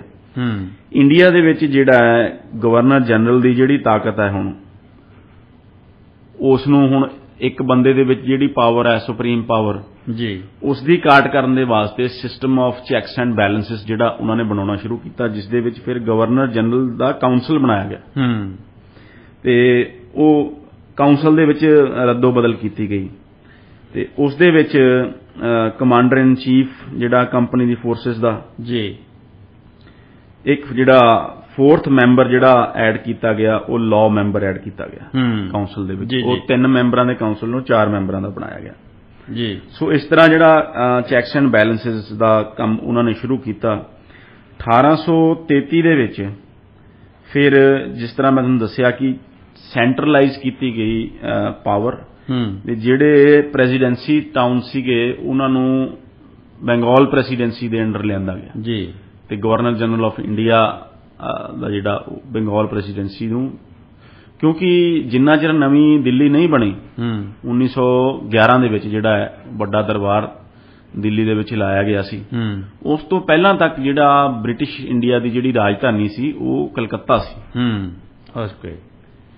ਇੱਕ ਤਰ੍ਹਾਂ ਤੁਸੀਂ ਕਹਿ ਲਓ ਕਿ ਜਿਹੜੀ ਬ੍ਰਿਟਿਸ਼ ਤਾਕਤ ਸੀ ਨਾ ਸਿਰਫ ਇੰਡੀਆ ਦੇ ਵਿੱਚ ਬਲਕਿ ਸਾਰੇ ਸਾਊਥ ਏਸ਼ੀਆ ਦੇ ਵਿੱਚ ਉਧਰ ਸਾਊਥ ਈਸਟ ਏਸ਼ੀਆ ਦੇ ਵਿੱਚ ਵੀ ਉਹਦਾ ਧੁਰਾ ਵੀ ਕਲਕੱਤਾ ਹੀ ਸੀ। ਦਿੱਲੀ ਫਿੱਟ ਨਹੀਂ ਬੈਠੀ ਗੋਰਿਆਂ ਨੂੰ ਦਿੱਲੀ ਕਹਿ ਲਓ ਫਿੱਟ ਨਹੀਂ ਬੈਠੀ ਕਿਉਂ ਦੁਬਾਰਾ ਹੀ ਸਾਰੇ ਕਲੇਸ਼ ਸ਼ੁਰੂ ਹੋ ਗਏ ਨਾ। ਹਾਂਜੀ ਕਲੇਸ਼ ਤਾਂ ਚਲੋ ਪਹਿਲਾਂ ਵੀ ਚੱਲਦੇ ਆ ਰਹੇ ਸੀ। ਅੰਤਰਰਾਸ਼ਟਰੀ ਜਿਹੜੇ ਹੈ ਉਹ ਹਾਲਾਤ ਇਹੋ ਜਿਹੇ ਬਣੇ ਕਿ ਫਿਰ ਉਹਦੇ ਅੰਤ ਵੱਲ ਵੀ ਅਸੀਂ ਆਵਾਂਗੇ। ਬਿਲਕੁਲ ਵੀ ਟ੍ਰਾਂਸਫਰ ਆਫ ਪਾਵਰ ਕਿਸ ਤਰ੍ਹਾਂ ਹੋਈ। ਫਿਰ ਉਸ ਤੋਂ ਬਾਅਦ ਜੇ ਅਸੀਂ ਦੇਖੀਏ ਜੇ ਕੋਈ ਵੀ ਸਰਕਾਰ ਹੈ ਜੇ ਉਹਨੇ ਚੱਲਣਾ ਹੈ ਕਾਮਯਾਬ ਹੋਣਾ ਹੈ ਤਾਂ ਜਿਹੜਾ ਉਹਦਾ ਮਾਲੀਆ ਇਕੱਠਾ ਕਰਨ ਦਾ ਜਿਹੜਾ ਤਰੀਕਾ ਹੈ ਜਿਹੜਾ ਲੈਂਡ ਰੈਵਨਿਊ ਹੈ ਕਿਉਂਕਿ ਉਸ ਸਮੇਂ ਦੇ ਵਿੱਚ ਕੋਈ ਹੋਰ ਸਟੇਟ ਦੇ ਕੋਲੇ ਆਮਦਨ ਦੇ ਸਾਧਨ ਤਾਂ ਹੈ ਨਹੀਂ ਸੀ। ਜਿਹੜਾ ਮੈਜੋਰਿਟੀ ਆਫ ਸ਼ੇਅਰ ਹੈ ਜਿਹੜਾ ਆਮਦਨ ਦਾ ਉਹ ਲੈਂਡ ਰੈਵਨਿਊ ਦੇ ਵਿੱਚੋਂ ਹੀ ਆਉਂਦਾ ਸੀ। ਬਿਲਕੁਲ। ਸੋ ਜੇ ਕਿਸੇ ਐਡਮਿਨਿਸਟ੍ਰੇਸ਼ਨ ਨੇ ਕਾਮਯਾਬ ਹੋਣਾ ਹੈ ਅੱਜ ਵੀ ਕਾਮਯਾਬ ਹੋਣਾ ਹੈ ਹੁਣ ਤੁਸੀਂ ਦੇਖੋ ਬਾਰ-ਬਾਰ ਜਿਹੜੀ ਫੇਰ ਬਦਲ ਹੈ ਉਹ ਕਿਉਂ ਹੁੰਦੀ ਹੈ GST ਕਿਉਂ ਲਿਆਂਦਾ ਗਿਆ ਵੈਟ ਤੇ ਮਲਟੀਪਲ ਟੈਕਸਸ ਨੂੰ ਕੱਟ ਕੇ GST ਕਾਉਂਸਲ ਬਣਾਇਆ ਗਿਆ ਕਨਸਟੀਟਿਊਸ਼ਨ ਦੇ ਵਿੱਚ ਅਮੈਂਡਮੈਂਟ ਕੀਤੀ ਗਈ ਉਹ ਇਸੇ ਲਈ ਕਿ ਜਿਹੜਾ ਮਾਲੀਆ ਰੈਵਨਿਊ ਇਕੱਠਾ ਕਰਨ ਦਾ ਸਟੇਟ ਦਾ ਨਿਜ਼ਾਮ ਹੈ ਜੇ ਸਟੇਟ ਉਸ ਨੂੰ ਸਟ੍ਰੀਮਲਾਈਨ ਨਹੀਂ ਕਰਦੀ ਉਸ ਨੂੰ ਉਸ ਦੇ ਵਿੱਚ ਆਪਣੇ ਆਮਦਨ ਦੇ ਵਿੱਚ ਵਧਾਵਾ ਨਹੀਂ ਕਰਦੀ ਉਸ ਨੂੰ ਐਫੀਸ਼ੀਐਂਟ ਨਹੀਂ ਬਣਾਉਂਦੀ ਤਾਂ ਸਟੇਟ ਹੈ ਜਿਹੜੀ ਉਹ ਕਾਮਯਾਬੀ ਦੇ ਨਾਲ ਕੰਮ ਨਹੀਂ ਕਰ ਸਕਦੀ। ਬਹੁਤੇ ਜਿਹੜੇ ਨਿਜ਼ਾਮ ਫੇਲ ਹੋਏ ਹੈ ਉਹ ਇਸੇ ਕਰਕੇ ਫੇਲ ਹੋਏ ਹੈ ਕਿਉਂਕਿ ਜਿਹੜਾ ਉਹਨਾਂ ਦਾ ਐਡਮਿਨਿਸਟ੍ਰੇਟਿਵ ਸੈਟਅਪ ਸੀ ਮਾਲੀਆ ਇਕੱਠਾ ਕਰਨ ਦਾ ਸੈਟਅਪ ਸੀ ਉਹ ਸਹੀ ਨਹੀਂ ਸੀ। ਬਿਲਕੁਲ ਉਸ ਦੇ ਵਿੱਚ ਕਮੀਆਂ ਸੀ ਜਾਂ ਉਹ ਪੁਰਾਣਾ ਹੋ ਚੁੱਕਿਆ ਸੀ ਉਸ ਨੂੰ ਟਾਈਮ ਦੇ ਨਾਲ ਅਪਗ੍ਰੇਡ ਨਹੀਂ ਕੀਤਾ ਗਿਆ। ਉਹ ਜਿਹੜੀ ਅੰਗਰੇਜ਼ ਦੀ ਐਡਮਿਨਿਸਟ੍ਰੇਸ਼ਨ ਸੀ ਉਹ ਇਸ ਨੂੰ ਲੈ ਕੇ ਬੜੀ ਮੈਂ ਕਹਿ ਲਾਂ ਵੀ ਸਮਾਰਟ ਸੀ ਕਿ ਉਹ ਜਿਹੜਾ ਮਾਲੀਆ ਇਕੱਠਾ ਕਰਨ ਦਾ ਉਹਦੇ ਤੇ ਉਹ ਮਤਲਬ ਬੇਕਿਰਕ ਵੀ ਬੜੇ ਸੀ ਬੜੇ ਅਨਫੋਰਗਿਵਿੰਗ ਸੀ ਉਹਨੂੰ ਇਕੱਠਾ ਕਰਨ ਦੇ ਵਿੱਚ। ਉਹਨਾਂ ਨੇ ਆਪਣਾ ਜਿਹੜਾ ਮਾਲੀਆ ਉਹ ਕੱਢਣਾ ਹੀ ਹੈ ਲੋਕ ਟਾਈਟ ਹੋਣ ਜੋ ਮਰਜ਼ੀ ਹੋਵੇ ਸੋਕਾ ਪਵੇ, ਫਲੈਕਸੀਬਿਲਿਟੀ ਹੈ ਨਹੀਂ ਸੀਗੀ। ਹਾਂਜੀ। ਸੋ ਇਸ ਦੇ ਵਿੱਚ ਭਾਮ ਸਾਹਿਬ ਉਹਨਾਂ ਨੇ ਵੱਖ-ਵੱਖ ਸਮੇਂ ਤੇ ਜਿਹੜੇ ਵੱਖ-ਵੱਖ ਜਿਹੜੇ ਸਿਸਟਮ ਹੈ ਉਹ ਤਿਆਰ ਕੀਤੇ, ਜਿਨ੍ਹਾਂ ਦੇ ਵਿੱਚੋਂ ਜਿਹੜਾ ਮਹਿਲਵਾਰੀ ਸਿਸਟਮ, ਰੌਤਵਾਰੀ ਸਿਸਟਮ, ਜਿਹੜਾ ਪਰਮਾਨੈਂਟ ਸੈਟਲਮੈਂਟਸ ਬੰਗਾਲ, ਬਿਹਾਰ, ਉੜੀਸਾ, ਬਨਾਰਸ ਡਿਵੀਜ਼ਨ ਦੇ ਵਿੱਚ ਲਿਆਂਦਾ ਗਿਆ। ਸੋ ਇਸ ਦੇ ਨਾਲ ਜਿਹੜੇ ਲੈਂਡ ਰੈਵਨਿਊ ਸਿਸਟਮ ਦੇ ਵਿੱਚ ਉਹਨਾਂ ਨੇ ਅਪਗ੍ਰੇਡੇਸ਼ਨ ਕਰਦੇ ਰਹੇ, ਆਪਣੀਆਂ ਜਿਹੜੀਆਂ ਲੋੜਾਂ ਨੇ, ਜਿਹੜੀਆਂ ਕਲੋਨੀਅਲ ਸਰਕਾਰ ਦੀਆਂ ਇੱਕ ਲੋੜਾਂ ਹੁੰਦੀਆਂ ਨੇ ਜੀ, ਉਸ ਨੂੰ ਫਿਰ ਦੇਖਦੇ ਹੋਏ ਜਿਹੜਾ ਲੈਂਡ ਰੈਵਨਿਊ ਹੈ ਉਹ ਵੀ ਉੱਪਰ ਜਾਣ ਲੱਗਿਆ ਕੰਪਨੀ ਦਾ। ਤੇ 1857-58 ਤੱਕ ਆਉਂਦੇ ਉਹ ਜਿਹੜਾ ਹੈਗਾ 15 ਮਿਲੀਅਨ ਪਾਉਂਡ ਦਾ ਜਿਹੜਾ ਰੈਵਨਿਊ ਹੈ ਉਹਨਾਂ ਸਮਿਆਂ ਦੇ ਵਿੱਚ ਉਹ ਕੱਢ ਰਹੇ ਸੀ। ਸੋ ਇਸ ਤਰ੍ਹਾਂ ਭਾਮ ਸਾਹਿਬ ਦੂਸਰਾ ਜਿਹੜਾ ਬਾਅਦ ਦੇ ਵਿੱਚ ਚੱਲ ਕੇ ਫਿਰ ਬਹੁਤ ਵੱਡਾ ਮਸਲਾ ਇੱਕ ਹੋਰ ਬਣਿਆ, ਸਾਲਟ ਟੈਕਸ ਜੀ।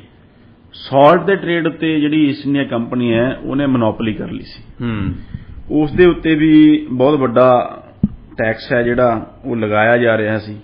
ਓਪੀਐਮ ਦੇ ਟ੍ਰੇਡ ਦੇ ਉੱਤੇ, ਅਫੀਮ ਦੇ ਟ੍ਰੇਡ ਉੱਤੇ, ਉਹਦੇ ਉੱਤੇ ਟੈਕਸ। ਫਿਰ ਚਾਈਨਾ ਨਾਲ ਜਿਹੜਾ ਓਪੀਐਮ ਦਾ ਟ੍ਰੇਡ ਹੈ ਉਹਦਾ ਇੱਕ ਆਪਦਾ ਇਤਿਹਾਸ ਹੈ। ਚਾਈਨਾ ਦੇ ਵਿੱਚ ਓਪੀਐਮ ਵਾਰਸ ਵੀ ਹੋਈਆਂ।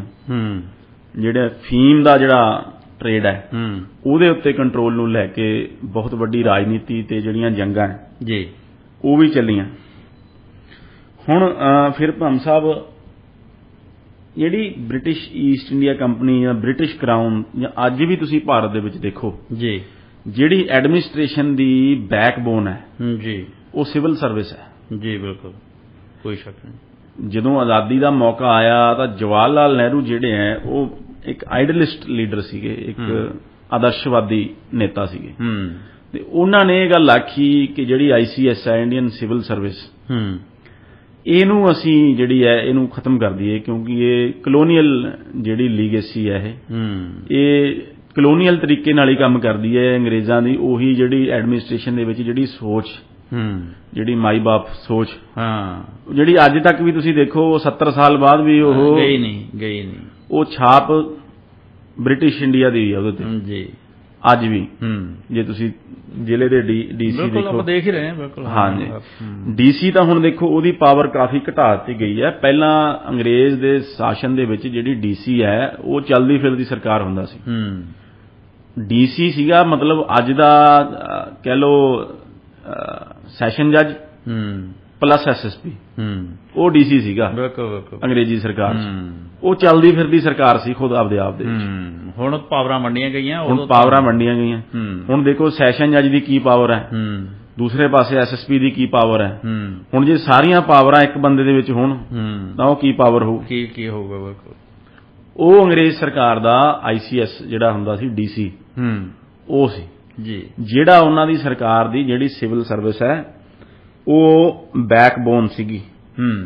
ਇਹ ਸਿਵਲ ਸਰਵਿਸ ਨੂੰ ਵੀ ਜਿਹੜਾ ਬੜੇ ਤਰੀਕੇ ਦੇ ਨਾਲ ਕ੍ਰੀਏਟ ਕੀਤਾ ਗਿਆ।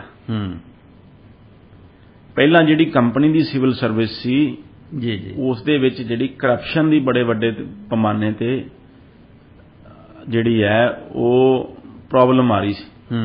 ਜਿਹੜੇ ਸਿਵਲ ਸਰਵੈਂਟ ਸੀਗੇ ਉਹ ਕਰਪਸ਼ਨ ਕਰ ਰਹੇ ਸੀ, ਨਿੱਜੀ ਆਪਣੇ ਮੁਨਾਫੇ ਦੇ ਵਾਸਤੇ ਜਿਹੜਾ ਕੰਪਨੀ ਦਾ ਟ੍ਰੇਡ ਹੈ ਉਹਨੂੰ ਇਸਤੇਮਾਲ ਕਰ ਰਹੇ ਸੀ। ਫਿਰ ਲਾਰਡ ਕਾਰਨਵਾਲਿਸ ਨੇ ਆ ਕੇ ਜਿਹੜੀ ਇਹ ਸਮੱਸਿਆ ਹੈ ਜੀ ਉਸ ਦੇ ਨਾਲ ਨਜਿੱਠਿਆ।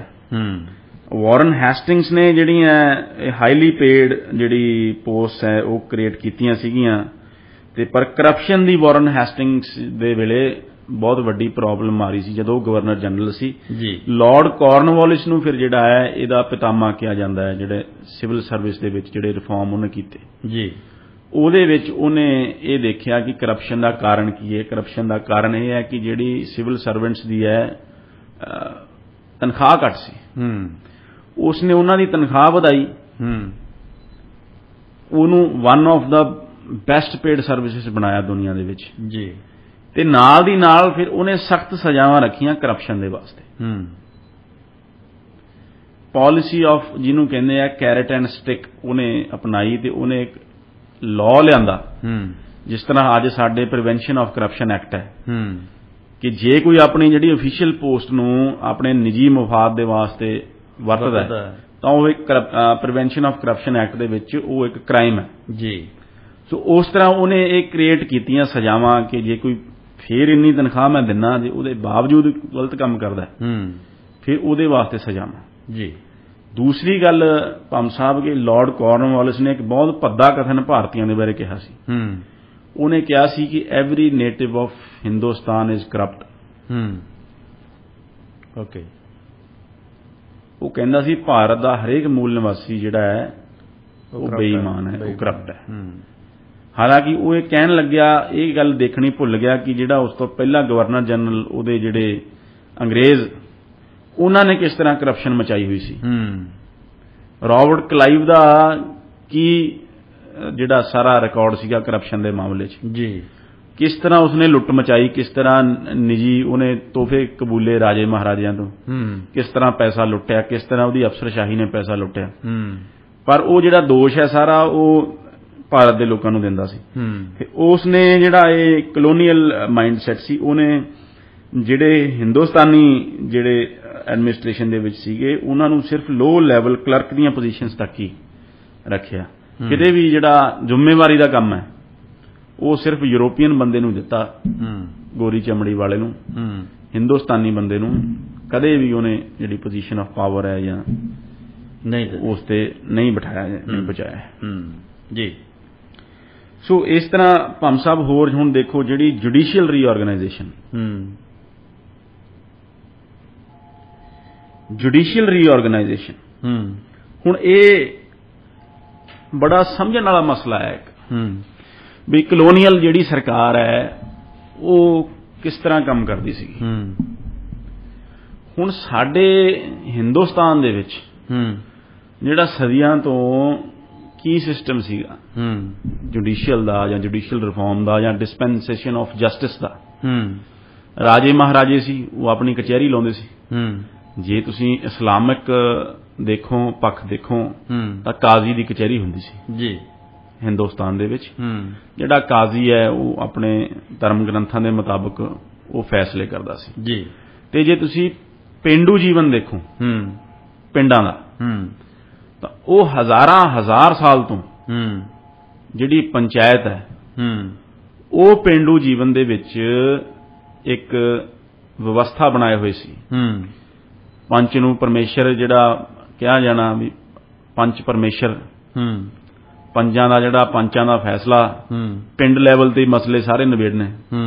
80-90% ਜਿਹੜੇ ਮਸਲੇ ਹੈ ਉਹ ਤਾਂ ਸਾਡੇ ਪਿੰਡ ਲੈਵਲ ਤੇ ਨਿਬੜ ਜਾਂਦੇ ਸੀ। ਕਿੰਨੇ ਮਸਲੇ ਹੈ ਜਿਹੜੇ ਮੈਨੂੰ ਜਿਹੜੇ ਕਾਜ਼ੀ ਤੱਕ ਜਾਂ ਵੱਡੇ ਸ਼ਹਿਰ ਤੱਕ ਜਾਂਦੇ ਹੋਣਗੇ ਜਾਂ ਬੰਗਾਲ ਦੇ ਕਿਸੇ ਪਿੰਡ ਤੋਂ ਉੱਥੇ ਮੁਰਸ਼ੀਦਾਬਾਦ ਜਾਂਦੇ ਹੋਣਗੇ ਜਾਂ ਦਿੱਲੀ ਦੇ ਕਿਸੇ ਇਲਾਕੇ ਤੋਂ ਉਹ ਮੁਗਲਾਂ ਦੇ ਅਕਬਰ ਬਾਦਸ਼ਾਹ ਦੇ ਜਹਾਂਗੀਰ ਦੇ ਦਰਬਾਰ ਤੱਕ ਜਾਂਦੇ ਹੋਣਗੇ ਜਾਂ ਲਾਹੌਰ ਦੇ ਸੂਬੇਦਾਰ ਤੱਕ ਜਾਂਦੇ ਹੋਣਗੇ। ਜਿਹੜੇ ਮਸਲੇ ਹੈ ਉਹ ਸਾਰੇ ਜਿਹੜੇ ਹੈ ਉਹ ਪਿੰਡ ਲੈਵਲ ਤੇ ਪੰਚਾਇਤ ਪੱਧਰ ਦੇ ਉੱਤੇ ਉਹ ਨਿਬੜ ਜਾਂਦੇ ਸੀ। ਇਸ ਤਰ੍ਹਾਂ ਪੰਚਾਇਤਾਂ ਨੇ ਹਜ਼ਾਰਾਂ ਸਾਲ ਤੋਂ ਜਿਹੜੀ ਡੈਮੋਕ੍ਰੇਸੀ ਹੈ ਇੱਕ ਡੈਮੋਕ੍ਰੈਟਿਕ ਪ੍ਰਿੰਸੀਪਲ ਸੀਗਾ। ਜਿਸ ਤਰ੍ਹਾਂ ਭਾਰਤ ਦੇ ਪ੍ਰਧਾਨ ਮੰਤਰੀ ਹੁਣ ਕਹਿੰਦੇ ਆ ਕਿ India is mother of democracy, ਉਹ ਇਸੇ ਗੱਲ ਤੇ ਆਧਾਰਿਤ ਕਹਿੰਦੇ ਆ ਕਿਉਂਕਿ ਪ੍ਰਾਚੀਨ ਜਿਹੜੇ ਧਰਮ ਗ੍ਰੰਥ ਹੈ ਚਾਹੇ ਉਹ ਬੋਧੀ ਜਤਾਕਾ ਟੇਲਸ ਹੈ, ਬੌਧ ਕਥਾਵਾਂ ਨੇ, ਉਹਨਾਂ ਦੇ ਵਿੱਚ ਸਾਨੂੰ ਇਹ ਸਬੂਤ ਮਿਲਦੇ ਕਿ ਜਿਹੜੇ ਛੋਟੇ ਛੋਟੇ ਰਿਪਬਲਿਕ ਰਾਜ ਸੀ ਜਿਹਦੇ ਵਿੱਚ ਜਿਹੜੀਆਂ ਪੰਚਾਇਤਾਂ ਜਾਂ ਲੋਕਾਂ ਦੇ ਚੁਣੇ ਹੋਏ ਨੁਮਾਇੰਦੇ ਫੈਸਲੇ ਕਰਦੇ ਸੀ ਜੀ। ਬਿਲਕੁਲ। ਹੁਣ ਈਸਟ ਇੰਡੀਆ ਕੰਪਨੀ ਦੇ ਆਉਣ ਦੇ ਨਾਲ ਇਹ ਜਿਹੜਾ ਸਾਰਾ ਸਿਸਟਮ ਹੈ ਉਹ ਚੇਂਜ ਹੋ ਗਿਆ ਜੀ। ਜਿਹੜਾ ਬ੍ਰਿਟਿਸ਼ ਜੁਡੀਸ਼ੀਅਲ ਸਿਸਟਮ ਹੈ ਜੀ ਉਹ ਲਾਗੂ ਹੋ ਗਿਆ ਜੀ। ਉਹਦੇ ਵਿੱਚ ਜਿਹੜਾ ਐਡਵਰਸਰੀਅਲ ਜਿਹੜਾ ਫਾਰਮ ਆਫ ਗਵਰਨਮੈਂਟ ਹੈ ਉਹ ਅਸੀਂ ਜਿਹੜੀ ਹੈ ਉਹ ਪਹਿਲੀ ਵਾਰ ਹਿੰਦੁਸਤਾਨ ਦੇ ਵਿੱਚ ਦੇਖੀ। ਹੁਣ ਪੰਮ ਸਾਹਿਬ ਜੀ ਜਿਹੜਾ ਐਡਵਰਸਰੀਅਲ ਸਿਸਟਮ ਹੈ ਜਿਹੜਾ ਇਹ ਜੁਡੀਸ਼ੀਅਲ ਸਿਸਟਮ ਹੈ ਜੀ ਜੀ ਇਹ ਸਾਡੇ ਲੋਕਾਂ ਦੇ ਲਈ ਬਿਲਕੁਲ ਨਵੇਕਲਾ ਸੀ ਜੀ। ਬਿਲਕੁਲ ਅੱਜ ਵੀ ਨਵੇਕਲਾ ਹੈ ਬਿਲਕੁਲ ਜਿੱਥੇ ਇੱਕ ਵਿਦੇਸ਼ੀ ਭਾਸ਼ਾ ਦੇ ਵਿੱਚ ਲੋਕਾਂ ਦੇ ਜ਼ਿੰਦਗੀ ਤੇ ਮੌਤ ਦੇ ਫੈਸਲੇ ਹੋਣ ਲੱਗੇ। ਪਿੰਡਾਂ ਦੇ ਵਿੱਚੋਂ ਕੱਢ ਕੇ ਲੋਕਾਂ ਨੂੰ ਕਲਕੱਤੇ ਜਾਣਾ ਪੈਣਾ, mayor the court, court of director the court, ਇਸ ਤਰ੍ਹਾਂ ਦੀਆਂ ਜਿਹੜੀਆਂ ਕੋਰਟਸ ਅੰਗਰੇਜ਼ ਨੇ ਤਿਆਰ ਕੀਤੀਆਂ। ਉਹਦੇ ਵਿੱਚ ਵੱਡੇ ਸ਼ਹਿਰ ਦੇ ਵਿੱਚ ਫਿਰ ਜਿਹੜੀ ਉਹ ਸੁਪਰੀਮ ਕੋਰਟ ਬਣਾਈ ਗਈ ਪਹਿਲੀ ਵਾਰੀ ਬੰਗਾਲ ਦੇ ਵਿੱਚ, ਉੱਥੇ ਬੰਦਿਆਂ ਨੇ ਜਾਣਾ ਤੇ ਨਾ ਤਾਂ ਉਹਨਾਂ ਨੂੰ ਉਹਦੀ ਭਾਸ਼ਾ ਸਮਝ ਆਉਂਦੀ ਸੀ। ਇੱਕ ਬੰਗਾਲੀ ਬੰਦੇ ਨੂੰ ਹੁਣ ਕੀ ਪਤਾ ਵੀ ਜਿਹੜਾ ਅੰਗਰੇਜ਼ ਜੱਜ ਬੈਠਾ ਹੈ ਉਹ ਕੀ ਬੋਲ ਰਿਹਾ, ਕੀ ਫੈਸਲੇ ਕਰ ਰਿਹਾ, ਕੀ ਉਹ ਤੋਂ ਗਵਾਹੀ ਮੰਗ ਰਿਹਾ। ਉਹ ਅੱਜ ਵੀ ਇਸੇ ਤਰ੍ਹਾਂ, ਅੱਜ ਵੀ ਸਾਡੀ ਹਾਈ ਕੋਰਟ ਦੀ ਜਿਹੜੀ ਲੈਂਗੁਏਜ ਹੈ ਜਾਂ supreme court the language of proceedings ਹੈ ਉਹ ਇੰਗਲਿਸ਼ ਹੈ। ਲੋਅਰ ਕੋਰਟ ਦੇ ਵਿੱਚ ਹਾਲਾਂਕਿ ਇਹ ਗੱਲ ਕਹਿ ਦਿੱਤੀ ਗਈ ਹੈ ਕਿ ਜਿਹੜੀ ਲੈਂਗੁਏਜ ਹੈ ਉਹ ਤੁਹਾਡੀ ਲੋਕਲ ਲੈਂਗੁਏਜ ਚੱਲ ਸਕਦੀ ਹੈ, ਪਰ ਅੱਜ ਵੀ ਜਿਹੜੀ 70-80% ਜਿਹੜੇ ਲਾਇਰਸ ਹੈ ਤੇ ਜਿਹੜੇ ਜੱਜ ਹੈ ਉਹ ਇੰਗਲਿਸ਼ ਦਾ ਹੀ ਇਸਤੇਮਾਲ ਕਰਦੇ ਆ। ਜਿਹੜੇ ਵਿਚਾਰੇ ਮਾਤੜ ਪੇਂਡੂ ਸਾਡੇ ਲੋਕ, ਉਹ ਪਿੱਛੇ ਵਿਚਾਰੇ ਜਿਹੜੇ ਗਰੀਬ ਲੋਕ ਹੈ ਜਾਂ ਉਹ ਹੱਥ ਬੰਨ੍ਹ ਕੇ ਖੜੇ ਹੁੰਦੇ ਆ। ਉਹ ਫੈਸਲੇ ਸੁਣਦੇ ਆ, ਉਹ ਵਕੀਲਾਂ ਦੀ ਬਹਿਸ ਦੇਖਦੇ ਆ, ਨਾ ਤਾਂ ਉਹਨੂੰ ਇਹ ਪਤਾ ਲੱਗਦਾ ਵੀ ਵਕੀਲ ਕੀ ਕਹਿ ਰਿਹਾ। ਹੁਣ ਫੈਸਲਾ ਉਹਨਾਂ ਦੀ ਜ਼ਮੀਨ ਦਾ, ਉਹਨਾਂ ਦੀ ਜ਼ਿੰਦਗੀ ਦਾ ਫੈਸਲਾ ਹੋ ਰਿਹਾ, ਜ਼ਿੰਦਗੀ ਮੌਤ ਦੇ ਫੈਸਲੇ ਹੋ ਰਹੇ ਆ। ਉਹਨਾਂ ਨੂੰ ਪਤਾ ਹੀ ਕੋਈ ਨਹੀਂ, ਉਹਨਾਂ ਨੂੰ ਉਹਦਾ ਇੱਕ ਅੱਖਰ ਨਹੀਂ ਪਤਾ, ਨਾ ਉਹ ਪਾਰਟਿਸਿਪੇਟ ਕਰ ਸਕਦਾ ਹੈ। ਸੋ ਇਹ ਜਿਹੜਾ ਵਿਦੇਸ਼ੀ ਜੁਡੀਸ਼ੀਅਲ ਸਿਸਟਮ ਹੈ, ਇਹ ਜਿਹੜਾ ਪਹਿਲੀ ਵਾਰੀ ਜਿਹੜਾ ਇੱਥੇ ਲਿਆਂਦਾ ਗਿਆ ਕੰਪਨੀ ਦੇ ਰਾਜ ਦੇ ਵਿੱਚ, ਉਸਨੇ ਇਸ ਤਰ੍ਹਾਂ ਦੇ ਜਿਹੜੇ ਦੁਸ਼ਪ੍ਰਭਾਵ ਹੈ ਇਹ ਸਾਡੇ ਤੇ ਛੱਡੇ। ਤੇ ਫਿਰ ਉਹਦੇ ਵਿੱਚ ਹੁਣ ਜੋ ਉਹਨੂੰ ਕਹਿ ਦਿੱਤਾ ਜਾਂਦਾ, ਜਿਹੜਾ ਬੰਦਾ ਹੁਣ ਉੱਥੇ ਕਚਹਿਰੀ ਜਾਊਗਾ, ਜੋ ਉਹਨੂੰ ਕਿਸੇ ਨੇ ਦੱਸਤਾ, ਕਿਸੇ ਨੇ ਕਹਿਤਾ, ਉਹਨੇ ਉੱਥੇ ਬੋਲ ਦੇਣਾ। ਉਹਦੇ ਤੇ ਬੇਸਡ ਫਿਰ ਜਿਹੜੇ ਹੈ ਮੈਕਸ ਮੁਲਰ ਨੇ ਕਿਤਾਬ ਵੀ ਲਿਖੀ ਹੈ ਵੀ ਜਿਹੜੇ ਉਹ ਇੰਡੀਅਨ ਲੋਕਾਂ ਦੇ ਕਰੈਕਟਰ ਬਾਰੇ ਉਹ ਆਪਣੇ ਅੰਦਾਜ਼ੇ ਲਾਉਣ ਲੱਗੇ, ਅੰਗਰੇਜ਼ ਅਫਸਰ ਕੀ ਇਹ ਝੂਠ ਬੋਲਦੇ ਨੇ, ਇਹ ਕਰਦੇ ਨੇ, ਉਹ ਕਰਦੇ ਨੇ, ਜਦ ਕਿ ਉਹਨਾਂ ਨੂੰ ਤਾਂ ਪਤਾ ਲੈਂਗੁਏਜ ਹੀ ਨਹੀਂ ਪਤਾ, ਪ੍ਰੋਸੀਡਿੰਗ ਬਾਰੇ ਨਹੀਂ ਪਤਾ ਵੀ ਕੀ ਹੋ ਰਿਹਾ ਉੱਥੇ। ਜੱਜ ਨੂੰ ਇਹ ਨਹੀਂ ਪਤਾ ਵੀ ਕੀ ਉਹ ਟਰਾਂਸਲੇਸ਼ਨ ਜੋ ਹੋ ਰਹੀ ਹੈ ਕੋਈ ਸਹੀ ਹੋ ਰਹੀ ਹੈ, ਉਹ ਕੀ ਕਹਿਣਾ ਚਾਹੁੰਦਾ ਹੈ, ਕੀ ਦੱਸਣਾ ਚਾਹੁੰਦਾ ਵੀ ਅੱਗੇ ਫੈਸਲਾ ਕੀ ਬਣ ਕੇ ਗਿਆ, ਇਹ ਕੋਈ ਪਤਾ ਨਹੀਂ ਜੀ। ਉਹਦੇ ਵਿੱਚ ਭਮਸਾ ਫਿਰ ਇਹ ਕਹਾਵਤ ਆਪਣੇ ਪੰਜਾਬ ਦੇ ਵਿੱਚ ਵੀ ਮਸ਼ਹੂਰ ਹੋਈ ਵੀ ਕਚਹਿਰੀ 'ਚ ਤਾਂ ਬੋਲੀਏ ਝੂਠ ਪਰ ਪਰੇ 'ਚ ਬੋਲੀਏ ਸੱਚ। ਪਰ ਹੁਣ ਫਿਰ ਆਜ਼ਾਦੀ ਤੋਂ ਬਾਅਦ ਦੇਖੋ ਜਿਹੜਾ ਸਾਡੇ ਪਾਰਲੀਮੈਂਟ ਨੇ, ਸਾਡੇ ਪਾਲਿਸੀ ਮੇਕਰਸ ਨੇ ਇਹ ਗੱਲ ਰਿਅਲਾਈਜ਼ ਕੀਤੀ ਕਿ ਜਿਹੜਾ ਪੰਚਾਇਤ ਸਿਸਟਮ ਹੈ, ਜੇ ਹਿੰਦੁਸਤਾਨ ਦੇ ਵਿੱਚ ਤੁਸੀਂ ਅਸਲ ਡੈਮੋਕ੍ਰੇਸੀ ਲੈ ਕੇ ਆਉਣੀ ਹੈ ਜੀ, ਲੋਕਾਂ ਦਾ ਰਾਜ ਲੈ ਕੇ ਆਉਣਾ ਹੈ, ਤਾਂ ਜਿਹੜਾ ਪੰਚਾਇਤ ਸਿਸਟਮ ਹੈ ਉਹਨੂੰ ਸਟਰੈਂਥਨ ਕਰਨਾ ਜੀ, ਉਸ ਨੂੰ ਬਹਾਲ ਕਰਨਾ। ਪੰਚਾਇਤ ਸਿਸਟਮ ਜਿਹੜਾ ਸਾਡਾ ਆਪਣਾ ਸਿਸਟਮ ਹੈ, ਕੋਈ ਵਿਦੇਸ਼ੀ ਸਿਸਟਮ, ਵਿਦੇਸ਼ੀ ਥੋਪਿਆ ਹੋਇਆ ਕੋਈ ਸਿਸਟਮ ਨਹੀਂ, ਉਸ ਨੂੰ ਮਜ਼ਬੂਤ ਕਰਨਾ ਗ੍ਰਾਸ ਰੂਟ ਲੈਵਲ ਤੱਕ। ਜੇ ਤੁਸੀਂ ਡੈਮੋਕ੍ਰੇਸੀ ਲਿਜਾਣੀ ਹੈ, ਲੋਕਾਂ ਦੀ ਪਾਰਟਿਸਿਪੇਸ਼ਨ ਬਣਾਉਣੀ ਹੈ ਡਿਸੀਜਨ ਮੇਕਿੰਗ ਦੇ ਵਿੱਚ, ਪਾਲਿਸੀ ਮੇਕਿੰਗ ਦੇ ਵਿੱਚ ਉਹਨਾਂ ਦਾ ਜਿਹੜਾ ਹੈ ਉਹ ਸਹਿਯੋਗ ਲੈਣਾ ਜੀ। ਹੁਣ ਜਿਹੜੀਆਂ ਪਾਲਿਸੀਆਂ ਭੰਮ ਸਾਹਿਬ ਦੂਰ ਦਿੱਲੀ ਦੇ ਬੰਦ ਕਮਰਿਆਂ ਦੇ ਵਿੱਚ ਬਣਾ ਦਿੱਤੀਆਂ ਜਾਂਦੀਆਂ ਨੇ ਜਾਂ ਚੰਡੀਗੜ੍ਹ ਬਣਾ ਦਿੱਤੀਆਂ ਜਾਂਦੀਆਂ ਨੇ, ਉਹ ਪਿੰਡਾਂ ਜਾ ਕੇ ਫੇਲ ਹੋ ਜਾਂਦੀਆਂ ਨੇ। ਹੁਣ ਕਿਉਂਕਿ ਇਨਪੁਟ ਹੀ ਹੈ ਨਹੀਂ ਤੁਹਾਡਾ ਲੋਕਾਂ ਦਾ। ਲੋਕਾਂ ਦਾ ਜੇ ਸਾਥ ਲੈਣਾ ਹੈ, ਲੋਕਾਂ ਦੇ ਸਾਥ ਤੋਂ ਬਿਨਾਂ ਡੈਮੋਕ੍ਰੇਸੀ ਕਾਮਯਾਬ ਨਹੀਂ ਹੋ ਸਕਦੀ।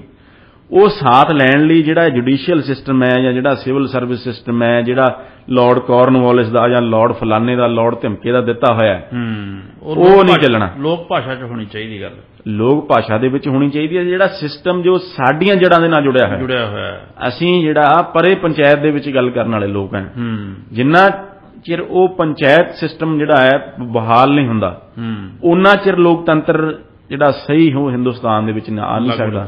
ਮਹਾਤਮਾ ਗਾਂਧੀ ਨੇ ਗੱਲ ਕਹੀ ਸੀ ਕਿ ਇੰਡੀਆ ਲਿਵਸ ਇਨ ਵਿਲੇजेस ਜੀ। ਗ੍ਰਾਮ ਸਵਰਾਜ ਦੀ ਗੱਲ ਹੈ ਜਿਹੜੀ ਉਹ ਮਹਾਤਮਾ ਗਾਂਧੀ ਨੇ ਕੀਤੀ ਸੀ ਕਿ ਜੇ ਸਵਰਾਜ ਜਿਹੜਾ ਹੈ ਜੀ ਉਹ ਅਸਲ 'ਚ ਉਦੋਂ ਆਊਗਾ ਜਦੋਂ ਗ੍ਰਾਮ ਸੁਤੰਤਰ ਹੋਊਗਾ ਆਪਣੇ ਫੈਸਲੇ ਲੈਣ ਦੇ ਲਈ। ਬਿਲਕੁਲ। ਹੁਣ ਉਹ ਗੱਲ ਫਿਰ ਦੇਖੋ 1992 ਦੇ ਵਿੱਚ ਆ ਕੇ ਜਿਹੜੀ ਸਰਕਾਰ ਹੈ ਉਸਨੇ ਇੱਕ ਕਨਸਟੀਟਿਊਸ਼ਨਲ ਅਮੈਂਡਮੈਂਟ ਕਰਕੇ ਜਿਹੜਾ ਪੰਚਾਇਤੀ ਸਿਸਟਮ ਹੈ ਉਹਨੂੰ ਇੱਕ ਸੰਵਿਧਾਨਕ ਹਸਤੀ ਪ੍ਰਦਾਨ ਕੀਤੀ ਜੀ। ਅੱਜ ਜਿਹੜਾ ਗ੍ਰਾਮ ਸਭਾ ਹੈ ਜਾਂ ਗ੍ਰਾਮ ਪੰਚਾਇਤ ਹੈ ਉਹ ਇੱਕ ਸੰਵਿਧਾਨਕ ਹਸਤੀ ਹੈ ਸਰਪੰਚ ਦੀ। ਉਹ ਛੋਟਾ ਆਪਦੇ ਆਪ ਨੂੰ ਨਾ ਸਮਝੇ। ਬਿਲਕੁਲ। ਉਹ ਇੱਕ ਆਪਦੀ ਇੰਡੀਪੈਂਡੈਂਟ ਲੋਕਲ ਸੈਲਫ ਗਵਰਨਮੈਂਟ ਹੈ। ਪਰ ਹੁਣ ਸਰਕਾਰਾਂ ਜਿਹੜੀਆਂ ਨੇ ਜਿਨ੍ਹਾਂ ਦੇ ਵਿੱਚ ਲਾਰਡ ਕਾਰਨਵਾਲਿਸ ਦੀ ਜਾਂ ਲੋੜ ਦੂਜੇ ਤੀਜੇ ਦੀ ਰੂਹ ਆ ਚੁੱਕੀ ਹੈ ਉਹਨਾਂ ਦੇ ਵਿੱਚ। ਇਹ ਵੱਖਰੀ ਗੱਲ ਹੈ ਵੀ ਸਾਡਾ MLA ਕਵੇ ਵੀ ਮਾਰ ਛਿੱਤਰ ਤੇਰੇ ਸਰਪੰਚ ਨੂੰ ਆਖੇ ਜੀ ਵੀ ਤੈਨੂੰ ਲੰਮਾ ਪਾਇਆ ਤੈਨੂੰ ਪਤਾ ਲੱਗ ਜੇ, ਤੈਨੂੰ ਪਤਾ ਲੱਗ ਜੇ।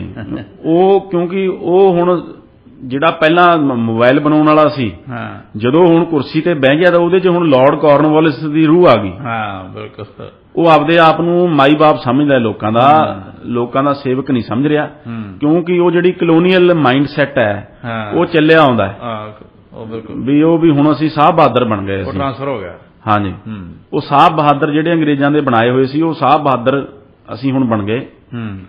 ਤੇ ਹੁਣ ਜਿਹੜਾ ਲੋਕ ਹੈ, ਅਸੀਂ ਜਿਹੜੀ ਲੋਕ ਆਵਾਜ਼ ਉਸ ਨੂੰ ਦਬਾਉਣ ਦਾ ਸਾਨੂੰ ਹੱਕ ਮਿਲ ਗਿਆ। ਪਰ ਹੁਣ ਭੰਮ ਸਾਹਿਬ ਜਿਹੜੇ ਇਹ ਅੱਜ ਦੇ ਲਾਰਡ ਕਰਜ਼ਨ, ਲਾਰਡ ਵਾਈਲੀ, ਲਾਰਡ ਇਹ ਫਲਾਣੇ ਧਮਕੇ ਜਿਹੜੇ ਇਹ ਹੈ, ਇਹਨਾਂ ਦੇ ਚੰਗਲ ਚੋਂ ਜਿਹੜੀ ਇਹ ਹਜੇ ਵੀ ਤਾਕਤ ਹੈ ਜਿਹੜੀ ਪੰਚਾਇਤਾਂ ਨੂੰ ਨਹੀਂ ਦੇ ਰਹੇ। ਜਿਹੜੀ ਸਟੇਟ ਗਵਰਨਮੈਂਟ ਹੈ, ਸੰਵਿਧਾਨ ਇਹ ਕਹਿੰਦਾ ਵੀ ਜਿਹੜੀਆਂ 26 ਕਿਸਮ ਦੀਆਂ ਜਿਹੜੀਆਂ ਤਾਕਤਾਂ ਨੇ ਉਹ ਪੰਚਾਇਤਾਂ ਨੂੰ ਮਿਲਣੀਆਂ ਚਾਹੀਦੀਆਂ ਨੇ। ਉਹਦੇ ਵਿੱਚੋਂ ਪੰਜਾਬ ਸਰਕਾਰ ਨੇ ਸਿਰਫ 11 ਮਸਲਿਆਂ ਦੇ ਉੱਤੇ ਤਾਕਤਾਂ ਦਿੱਤੀਆਂ ਨੇ। ਇੱਕੋ ਇੱਕ ਅਜਿਹਾ ਬੰਦਾ ਹੈ, ਚਲੋ ਕੈਪਟਨ ਅਮਰਿੰਦਰ ਸਿੰਘ ਨੇ 2002 ਦੇ ਵਿੱਚ ਜਦੋਂ ਉਹਨੇ ਸਰਕਾਰ ਬਣੀ ਇਹ ਕੰਮ ਕੀਤਾ, ਪੰਚਾਇਤਾਂ ਨੂੰ ਅਧਿਕਾਰ ਦਿੱਤੇ, ਉਦੋਂ ਬਾਅਦ ਇਹ ਕੰਮ ਰੁਕ ਗਿਆ। ਨਵਜੋਤ ਸਿੱਧੂ ਨੇ ਗੱਲ ਕੀਤੀ, ਇੱਕੋ ਇੱਕ ਬੰਦੇ ਨੇ ਗੱਲ ਕੀਤੀ ਸੀ ਪੰਚਾਇਤਾਂ ਨੂੰ ਅਧਿਕਾਰ ਦੇਣ ਦੀ। ਹੁਣ ਜਿਹੜੇ ਜਿਨ੍ਹਾਂ ਨੇ ਸਵਰਾਜ ਕਿਤਾਬ ਲਿਖੀ ਸੀ ਉਹ ਹੁਣ ਗ੍ਰਾਮ ਸਵਰਾਜ ਦੀ ਗੱਲ ਜਿਹੜੀ ਹੈ ਉਹ ਕਰ ਹੀ ਨਹੀਂ ਰਹੇ। ਬਿਲਕੁਲ ਜੀ। ਗਿੱਲ ਸਾਹਿਬ, ਰਾਜ ਪ੍ਰਬੰਧ ਚਲਾਉਣਾ ਇੱਕ ਵੱਖਰਾ ਅਧਿਆਇ ਹੈ, ਲੇਕਿਨ ਜੇ ਅਸੀਂ ਕਹੀਏ ਵੀ ਇਸ ਸਰਕਾਰ ਦੀ, ਇਸ ਸਿਸਟਮ ਦੀ ਐਜੂਕੇਸ਼ਨ ਪ੍ਰਤੀ ਪਹੁੰਚ ਕਿਹੋ ਜਿਹੀ ਸੀ ਜੀ, ਉਹ ਬਹੁਤ ਜ਼ਰੂਰੀ ਹੈ, ਕਿਉਂਕਿ ਕਿਸੇ ਵੀ ਸਮਾਜ ਨੂੰ ਅੱਗੇ ਵਧਣ ਵਾਸਤੇ ਉਹਦਾ ਸਿੱਖਿਅਤ ਹੋਣਾ ਬਹੁਤ ਜ਼ਰੂਰੀ ਹੈ। ਭੰਮ ਸਾਹਿਬ, ਇਹ ਬਹੁਤ ਮਹੱਤਵਪੂਰਨ ਤੁਸੀਂ ਜਿਹੜਾ ਹੈ ਸਵਾਲ ਪੁੱਛਿਆ, ਕਿਉਂਕਿ ਜਿਹੜੀ ਐਜੂਕੇਸ਼ਨ ਜਾਂ ਜਿਹੜੀ ਵਿੱਦਿਆ ਦੀ ਪਾਲਿਸੀ ਹੈ ਉਹਨੇ ਹੀ ਇੱਕ ਜਿਹੜਾ ਸਮਾਜ ਹੈ ਉਹਦੇ ਫਿਊਚਰ ਨੂੰ ਸ਼ੇਪ ਕਰਨਾ ਹੈ। ਜੀ ਬਿਲਕੁਲ। ਇੱਕ ਦੇਸ਼ ਦੀ, ਇੱਕ ਰਾਸ਼ਟਰ ਦੀ ਜਿਹੜੀ ਆਤਮਾ ਹੈ ਉਹ ਸਿੱਖਿਆ ਜਿਹੜੀ ਵਿੱਦਿਆ ਹੈ ਜੀ ਉਹਦੇ ਨਾਲ ਜੁੜੀ ਹੋਈ ਹੈ। ਜੇ ਜਿਹੜੀ ਵਿੱਦਿਆ ਹੋਊਗੀ, ਜਿਹੜੀ ਸਿੱਖਿਆ ਹੋਊਗੀ, ਉਸ ਰਾਸ਼ਟਰ ਦੀ ਜਿਹੜੀ ਮਿੱਟੀ, ਉਸਦੀਆਂ ਜੜ੍ਹਾਂ, ਉਹਦੀ ਸੱਭਿਅਤਾ, ਉਹਦੇ ਸੰਸਕਾਰ ਦੇ ਨਾਲ ਜੁੜੀ ਹੋਊਗੀ ਤਾਂ ਉਹ ਸੱਭਿਅਤਾ ਤੇ ਉਹ ਰਾਸ਼ਟਰ ਅੱਗੇ ਵਧੂਗਾ। ਬਿਲਕੁਲ। ਜੇ ਉਹ ਸਿੱਖਿਆ ਤੇ ਜਿਹੜੀ ਉਹ ਵਿੱਦਿਆ ਪ੍ਰਣਾਲੀ ਹੈ ਉਹ ਉਸ ਰਾਸ਼ਟਰ ਦੀਆਂ ਕਦਰਾਂ ਕੀਮਤਾਂ, ਉਸ ਸੱਭਿਅਤਾ ਦੀਆਂ ਕਦਰਾਂ ਕੀਮਤਾਂ, ਉਸ ਦਾ ਇਤਿਹਾਸ ਉਸ ਨੂੰ ਭੁਲਾ ਦੇਵੇਗੀ ਤਾਂ ਉਹ ਇੱਕ ਕਨਫਿਊਜ਼ਡ ਜਿਹੜੀ ਕੌਮ ਹੈ, ਕਨਫਿਊਜ਼ ਜਨਰੇਸ਼ਨ ਹੈ, ਉਸ ਨੂੰ ਜਨਮ ਦਊ ਜਿਸ ਨੂੰ ਆਪਣੇ ਇਤਿਹਾਸ ਦਾ ਨਹੀਂ ਪਤਾ ਹੋਊਗਾ, ਜਿਸ ਨੂੰ ਆਪਣੇ ਇਤਿਹਾਸ ਤੇ ਆਪਣੀਆਂ ਕਦਰਾਂ ਕੀਮਤਾਂ ਦਾ ਨਹੀਂ ਪਤਾ ਹੋਊਗਾ, ਉਸ ਨੂੰ ਇਹ ਨਹੀਂ ਪਤਾ ਹੋਊਗਾ ਕਿ ਜਿਹੜੀ ਆਪਣੀ ਕੌਮ ਹੈ, ਆਪਣਾ ਦੇਸ਼ ਹੈ, ਉਸ ਨੂੰ ਭਵਿੱਖ ਦੇ ਵਿੱਚ ਕਿੱਧਰ ਨੂੰ ਲੈ ਕੇ ਜਾਣਾ ਹੈ। ਅਣਸਿੱਖਿਅਤ ਜਿਹੜੀ ਵਸੋਂ ਹੈ ਉਹ ਅਰਾਜਕਤਾ ਦਾ ਵੀ ਕਾਰਨ ਬਣਦੀ ਹੈ ਜੀ। ਅਣਸਿੱਖਿਅਤ ਦੇ ਨਾਲੋਂ ਭੰਮ ਸਾਹਿਬ ਇੱਕ ਤਾਂ ਹੋਇਆ ਅਣਸਿੱਖਿਅਤ, ਇੱਕ ਹੁੰਦਾ ਜਿਹੜਾ ਸਿੱਖਿਅਤ ਵੀ ਕਿਸੇ ਸ਼ੇਪ ਕੀ ਦੇਣੀ ਉਹਨੂੰ। So there is a difference between information and education. ਜਾਣਕਾਰੀ ਰੱਖਣਾ ਜੀ ਉਹ ਇੱਕ ਅਲੱਗ ਚੀਜ਼ ਹੈ, ਇਨਫਾਰਮਡ ਹੋਣਾ। ਐਜੂਕੇਟਡ ਹੋਣਾ ਉਹ ਇੱਕ ਵੱਖ ਚੀਜ਼ ਹੈ। ਐਜੂਕੇਸ਼ਨ ਉਹ ਚੀਜ਼ ਹੈ ਜਿਹੜੀ ਤੁਹਾਡੇ ਅੰਦਰ ਇੱਕ ਕ੍ਰਿਟੀਕਲ ਮਾਈਂਡ ਪੈਦਾ ਕਰਦੀ ਹੈ ਜੀ। ਜੇ ਐਜੂਕੇਸ਼ਨ ਹੈ, ਜਿਹੜੀ ਸਿੱਖਿਆ ਹੈ, ਉਹ ਤੁਹਾਡੇ ਅੰਦਰ ਇੱਕ ਕ੍ਰਿਟੀਕਲ ਮਾਈਂਡ ਨਹੀਂ ਪੈਦਾ ਕਰਦੀ, ਚੀਜ਼ਾਂ ਦੀ ਸਮੀਖਿਆ ਕਰਨ ਦੀ ਜਿਹੜੀ ਕਾਬਲੀਅਤ ਹੈ ਉਹ ਨਹੀਂ ਪੈਦਾ ਕਰਦੀ, ਤਾਂ ਉਹ ਐਜੂਕੇਸ਼ਨ ਨਹੀਂ, ਉਹ ਫਿਰ ਇਨਫੋਰਮੇਸ਼ਨ ਹੈ, ਉਹ ਤੋਤਾ ਰਟਣਾ ਹੈ ਜੀ।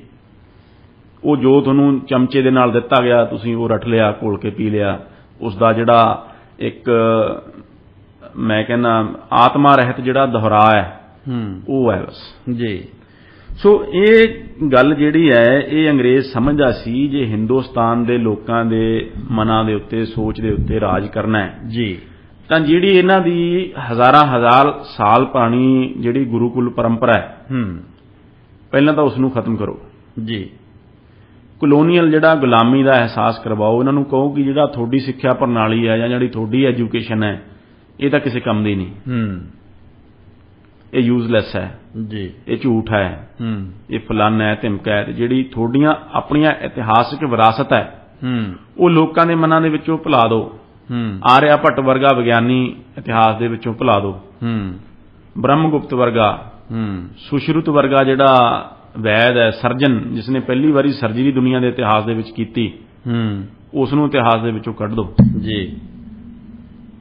ਜਿਹੜੀ ਮੈਥਮੈਟਿਕਸ ਦੇ ਵਿੱਚ ਭਾਰਤ ਦੀ ਦੇਣ ਹੈ ਉਹਨੂੰ ਕੱਢ ਦਿਓ।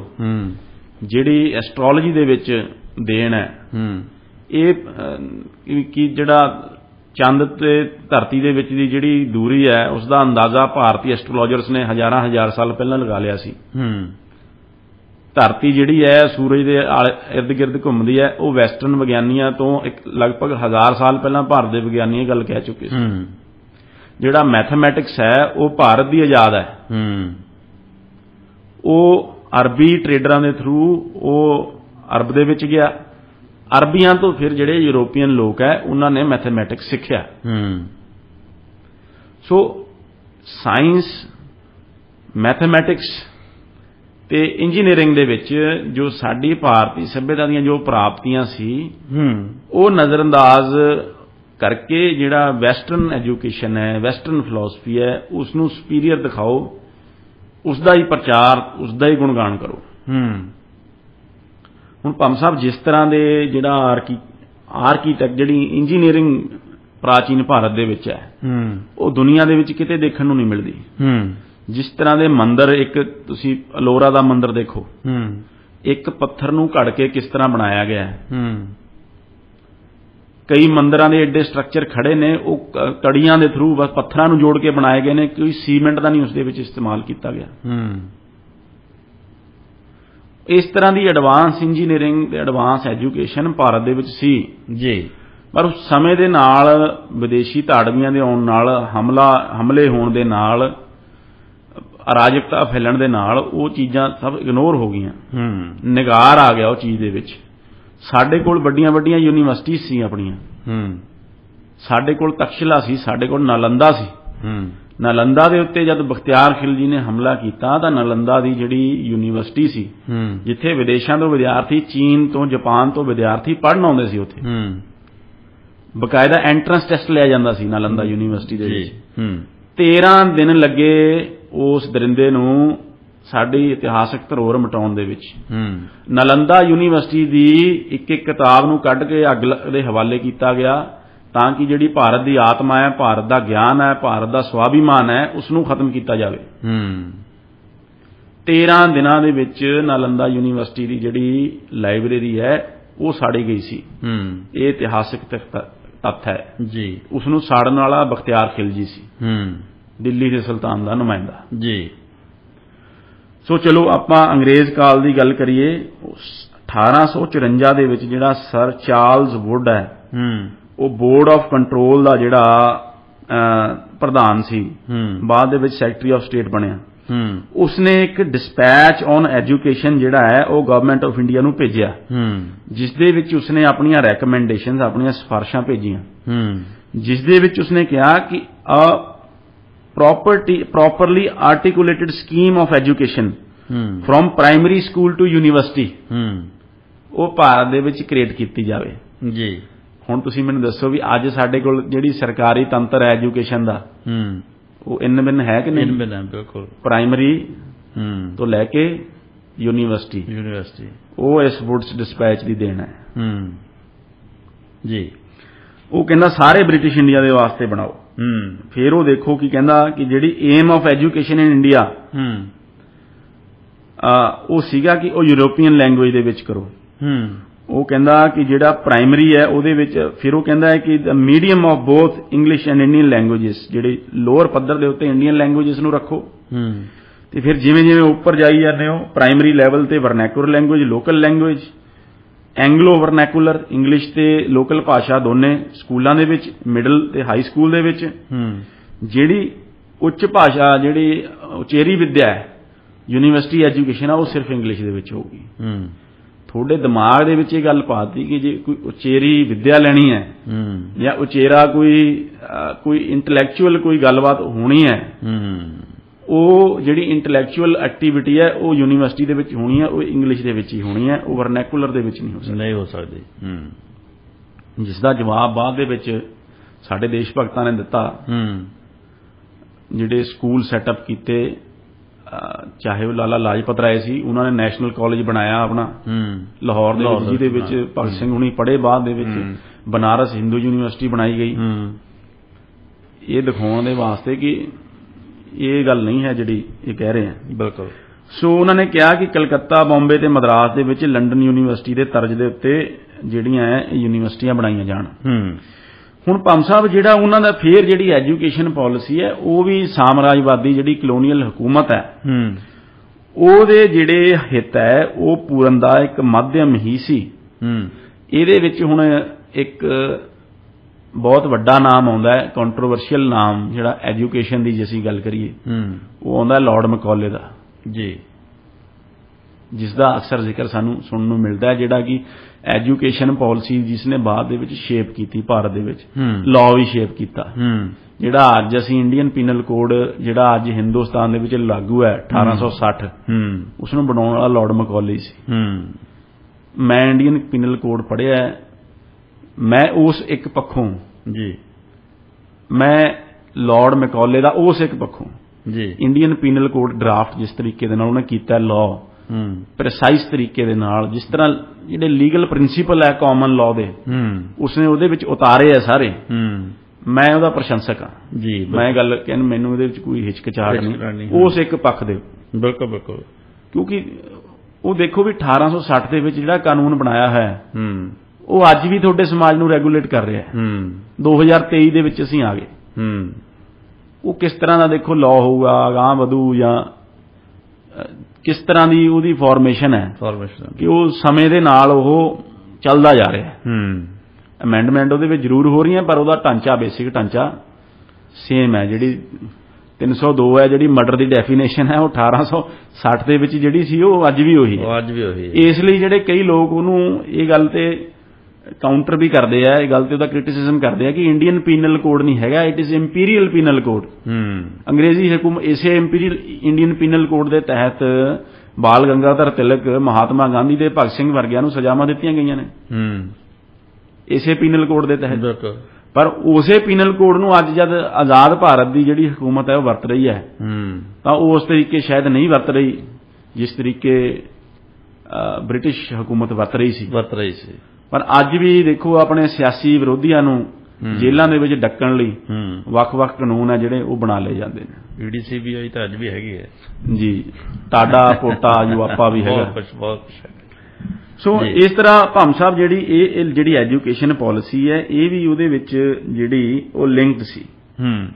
ਹੁਣ ਦੇਖੋ ਮੋਰਲ ਜਿਹੜੀ ਕੰਸੀਡਰੇਸ਼ਨ ਹੈ ਜੀ, ਜਿਹੜੀ ਲਾਰਡ ਮੈਕੌਲੇ ਤੇ ਡਫ ਦੀ ਸੀਗੀ ਤੇ ਜਿਹੜੀ ਬ੍ਰਿਟਿਸ਼ ਹਕੂਮਤ ਦੀ ਸੀ, ਉਹ ਜਿਹੜੇ ਕ੍ਰਿਸਚੀਅਨ ਮੋਰੈਲਿਟੀ ਹੈ, ਜਿਹੜੀ ਕ੍ਰਿਸਚੈਨਿਟੀ ਹੈ, ਉਹਦਾ ਪ੍ਰਚਾਰ ਪ੍ਰਸਾਰ ਕਰਨਾ ਉਹਨਾਂ ਦਾ ਇੱਕ ਬੜਾ ਵੱਡਾ ਮੰਤਵ ਸੀ, ਕਨਵਰਟ ਕਰਨਾ ਹਿੰਦੁਸਤਾਨ ਦੇ ਲੋਕਾਂ ਨੂੰ ਇਹ ਐਜੂਕੇਸ਼ਨ ਬਣਾ ਕੇ ਰਿਲੀਜੀਅਸ ਕਨਵਰਸ਼ਨ ਕਰਨੀ। ਇਹਦੇ ਸਬੂਤ ਹੈ ਸਾਡੇ ਕੋਲ, ਉਹਨਾਂ ਦੇ ਰਿਕਾਰਡਡ ਜਿਹੜੀਆਂ ਸਟੇਟਮੈਂਟਸ ਹੈ।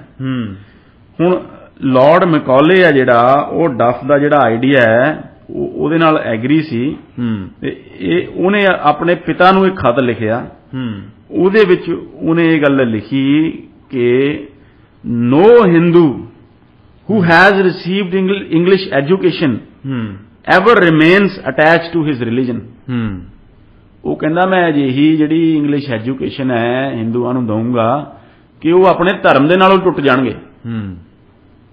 ਉਹ ਇੱਕ ਧਰਮ ਯੁੱਧ ਵੀ ਸੀ ਆਪਣੇ ਵੱਲੋਂ ਉਹ ਚਲਾ ਰਿਹਾ ਸੀ। ਇੱਕ ਤਾਂ ਉਹਦਾ ਮਕਸਦ ਸੀ ਕਿ ਬ੍ਰਿਟਿਸ਼ ਈਸਟ ਇੰਡੀਆ ਕੰਪਨੀ ਦੇ ਲਈ ਸਸਤੇ ਕਲਰਕ ਬਣਾਉਣੇ, ਇਸ ਤਰ੍ਹਾਂ ਦੀ ਜਿਹੜੀ ਐਜੂਕੇਸ਼ਨ ਉਹਨਾਂ ਨੂੰ ਦੇਣੀ, ਬਾਬੂ ਬਣਾਉਣੇ। ਅੱਜ ਵੀ ਅਸੀਂ ਬਾਬੂ ਹੀ ਬਣਾ ਰਹੇ ਹਾਂ, ਮੈਂ ਇਹ ਗੱਲ ਕਹਿ ਦੇਣਾ ਚਾਹੁੰਦਾ। ਬਿਲਕੁਲ। ਸੋ ਉਹ ਕਹਿੰਦਾ no Hindu who has received English education ever remains attached to his religion. It is my firm belief that if plans of education are followed up, there will not be a single idolater among the respectable classes in Bengal 30 years hence. ਜੀ ਉਹ ਕਹਿੰਦਾ ਜੇ ਮੇਰੇ plan ਲਾਗੂ ਕੀਤੇ ਜਾਣ ਅੱਜ ਤੋਂ 30 ਸਾਲ ਦੇ ਵਿੱਚ ਬੰਗਾਲ ਦੀਆਂ ਜਿਹੜੀਆਂ ਰਿਸਪੈਕਟੇਬਲ ਕਲਾਸਿਸ ਨੇ ਉਹਨਾਂ ਦੇ ਵਿੱਚ ਇੱਕ ਵੀ ਮੂਰਤੀ ਪੂਜਕ ਨਹੀਂ ਮੈਂ ਛੱਡੂੰਗਾ। ਹੁਣ ਭੰਮ ਸਾਹਿਬ ਇਹ ਭਾਸ਼ਾ ਜਿਹੜੀ ਹੈ ਉਹ ਕਿਹਦੇ ਨਾਲ ਦੇਖੋ ਕਿਹਦੇ ਨਾਲ ਮਿਲਦੀ ਹੈ ਜੀ, ਇਹ ਭਾਸ਼ਾ ਇਨ ਬਿਨ ਉਹਨਾਂ ਨਾਲ ਮਿਲਦੀ ਹੈ ਜਿਹੜੇ ਆਪਣੇ ਆਪ ਨੂੰ ਬੁੱਤ ਸ਼ਿਕਨ ਜਹਾਨੇ ਸੋਜ਼ ਕਹਿੰਦੇ ਸੀ। ਅਬਦਾਲੀ ਨਾਦਰ ਸ਼ਾਹ ਵਰਗੇ, ਮੁਹੰਮਦ ਗੌਰੀ ਵਰਗੇ ਜੀ ਜਿਹੜੇ ਬੁੱਤਾਂ ਨੂੰ ਤੋੜ ਕੇ ਮੰਦਰਾਂ ਤੇ ਹਮਲੇ ਕਰਕੇ ਤੋੜਨ ਕੇ ਮਾਣ ਮਹਿਸੂਸ ਕਰਦੇ ਸੀ, ਬੁੱਤ ਸ਼ਿਕਨ ਕਹਾਉਂਦੇ ਸੀ ਆਪਣੇ ਆਪ ਨੂੰ, ਬੁੱਤਾਂ ਨੂੰ ਤੋੜਨ ਵਾਲੇ, ਜਹਾਨੇ ਸੋਜ਼, ਜਹਾਨ ਨੂੰ ਅੱਗ ਲਾਉਣ ਵਾਲੇ, ਇਹ ਟਾਈਟਲ ਸੀ ਉਹਨਾਂ ਦੇ ਅਡਾਪਟ ਕੀਤੇ ਹੋਏ। ਜੀ ਜੀ ਉਹਨਾਂ ਦਾ ਤਰੀਕਾ ਸੀ ਜੋ ਮੈਂ ਤੁਹਾਨੂੰ ਦੱਸਿਆ ਵੀ ਯੂਨੀਵਰਸਿਟੀਆਂ ਨੂੰ ਅੱਗ ਲਾਉਣੀ, ਹਵਾਲੇ ਕਰਨਾ, ਮੰਦਰ ਤੋੜਨੇ। ਮੰਤਵ ਉਹੀ ਹੈ ਮਕੌਲੇ ਦਾ, ਜੀ ਤਰੀਕਾ ਹੋਰ ਹੈ, ਤਰੀਕਾ ਹੋਰ। ਮੰਤਵ ਇਹੀ ਹਿੰਦੁਸਤਾਨ ਦੀ ਸੱਭਿਅਤਾ ਤੇ ਸੰਸਕ੍ਰਿਤੀ ਤੇ ਹਿੰਦੁਸਤਾਨ ਦੇ ਧਰਮ ਨੂੰ ਖਤਮ ਕਰਨਾ, ਉਹੀ ਮੰਤਵ ਹੈ। ਉਹ ਸ਼ਰੇਆਮ ਕਹਿ ਰਿਹਾ ਆਪਦੇ ਬਾਪ ਨੂੰ ਵੀ 30 ਸਾਲਾਂ ਦੇ ਵਿੱਚ ਮੈਂ ਬੰਗਾਲ ਦੇ ਵਿੱਚ ਕੋਈ ਮੂਰਤੀ ਪੂਜਕ ਨਹੀਂ ਛੱਡੂੰਗਾ, ਕਿਉਂਕਿ ਉਹਨੂੰ ਅਲਰਜੀ, ਮਤਲਬ ਦੇਖੋ ਇੱਕ ਡੀਪ ਸੈਂਸ ਆਫ ਜਿਹੜੇ ਡਿਸਗਸਟ ਹੈ ਉਹ ਸ਼ੋ ਹੁੰਦੀ ਹੈ, deep sense of contempt towards the Indian religion and the Indian people, ਜੀ ਜਿਹੜਾ ਉਹਦੇ ਕਲੋਨੀਅਲ ਮਾਈਂਡਸੈਟ ਦੇ ਵਿੱਚ ਹੈ। ਇੱਥੋਂ ਤੱਕ ਉਹ ਕਹਿੰਦਾ ਹੈ, ਇੱਥੋਂ ਸਾਫ਼ ਇਹ ਗੱਲ ਸਿੱਧ ਹੁੰਦੀ ਹੈ ਕਿ ਜਿਹੜੀ ਵੈਸਟਰਨ ਐਜੂਕੇਸ਼ਨ ਦੀ ਜਿਹੜੀ ਮੋਰੈਲਿਟੀ ਹੈ ਉਹ ਹਿੰਦੁਸਤਾਨ ਦੇ ਸੰਸਕ੍ਰਿਤੀ ਤੇ ਹਿੰਦੁਸਤਾਨ ਦੇ ਧਰਮ ਦੇ ਉੱਤੇ ਇੱਕ ਗੁੱਝਾ ਹਮਲਾ ਸੀ, ਜੀ ਜਿਹੜਾ ਕੁਝ ਹੱਦ ਤੱਕ ਅੱਜ ਵੀ ਜਾਰੀ ਹੈ। ਅਸੀਂ ਜਿਹੜੀ ਆਪਣੀ ਸੱਭਿਅਤਾ, ਆਪਣੀ ਸੰਸਕ੍ਰਿਤੀ ਹੈ, ਆਪਣੀ ਜਿਹੜੀ ਐਜੂਕੇਸ਼ਨ ਹੈ, ਜੀ ਆਪਣੀ ਜਿਹੜੀ ਪਰੰਪਰਾ ਹੈ, ਉਹਨੂੰ ਆਪਣੇ ਐਜੂਕੇਸ਼ਨ ਸਿਸਟਮ ਦੇ ਵਿੱਚ ਇਨਕਲੂਡ ਕਰਨ ਦੇ ਵਿੱਚ ਨਾਕਾਮਯਾਬ ਰਹੇ ਹਾਂ ਅਸੀਂ ਹਮੇਸ਼ਾ ਹੀ। ਹੁਣ ਮੈਂ ਤੁਹਾਨੂੰ ਆਪਣਾ ਨਿੱਜੀ ਤਜਰਬਾ ਦੱਸਦਾ। ਮੈਂ ਪੋਲੀਟੀਕਲ ਸਾਇੰਸ ਦਾ ਵਿਦਿਆਰਥੀ ਸੀ, ਜਿਹੜਾ ਮੇਰਾ ਮੇਜਰ ਸਬਜੈਕਟ ਹੈ ਪੰਜਾਬ ਯੂਨੀਵਰਸਿਟੀ ਦੇ ਵਿੱਚ, ਪੋਲੀਟੀਕਲ ਸਾਇੰਸ ਸੀ। ਹੁਣ ਪੋਲੀਟੀਕਲ ਸਾਇੰਸ ਦੇ ਵਿੱਚ ਹੁਣ ਕੁਝ ਹੱਦ ਤੱਕ ਇਹ ਚੀਜ਼ਾਂ ਆ ਗਈਆਂ ਨੇ ਕਿ ਇੰਡੀਅਨ ਪੋਲੀਟੀਕਲ ਥਿੰਕਰਸ ਨੂੰ ਜਿਹੜਾ ਹੈ ਉਹ ਪੜ੍ਹਨ ਲੱਗੇ ਆ। ਹੁਣ ਉਹਦੇ ਤੇ ਅਹਿੰਸਾ ਦੇ ਉੱਤੇ ਮੇਰਾ ਪ੍ਰੋਜੈਕਟ ਸੀਗਾ, ਤੇ ਮੈਂ ਸਾਰੀ ਗੱਲ ਕਰਕੇ ਭੰਮ ਸਾਹਿਬ, ਮੈਂ ਅਖੀਰ ਦੇ ਵਿੱਚ ਗੁਰੂ ਗੋਬਿੰਦ ਸਿੰਘ ਜੀ ਦਾ ਜਿਹੜਾ ਜ਼ਫਰਨਾਮੇ ਦਾ ਇੱਕ ਸ਼ੇਰ ਹੈ, ਚੂੰ ਕਾਰਜ਼ ਹਮਾ ਹੀਲ ਤੇ ਦਰਗੁਜ਼ਰਤ, ਹਲਾਲ ਅਸਤ ਬੁਰਦਨ ਬਾ ਸ਼ਮਸ਼ੀਰ ਦਸਤ। ਮੈਂ ਇਹ ਗੱਲ ਆਖੀ ਕਿ ਜਦੋਂ ਜਿਹੜੀ ਹਿੰਸਾ ਦੇ ਬਾਰੇ ਗੁਰੂ ਗੋਬਿੰਦ ਸਿੰਘ ਇਹ ਕਹਿੰਦੇ ਆ ਕਿ ਜਦੋਂ ਸਾਰੇ ਜ਼ੁਲਮ ਦਾ ਵਿਰੋਧ ਕਰਨ ਦੇ ਜਿਹੜੇ ਸਾਰੇ ਰਸਤੇ ਆ ਉਹ ਬੰਦ ਹੋ ਜਾਣ, ਤਾਂ ਫਿਰ ਜਿਹੜੀ ਸ਼ਮਸ਼ੀਰ ਤਲਵਾਰ ਚੱਕ ਲੈਣਾ ਹੀ ਇਨਸਾਫ ਹੈ ਤੇ ਜਾਇਜ਼ ਹੈ। ਬਿਲਕੁਲ।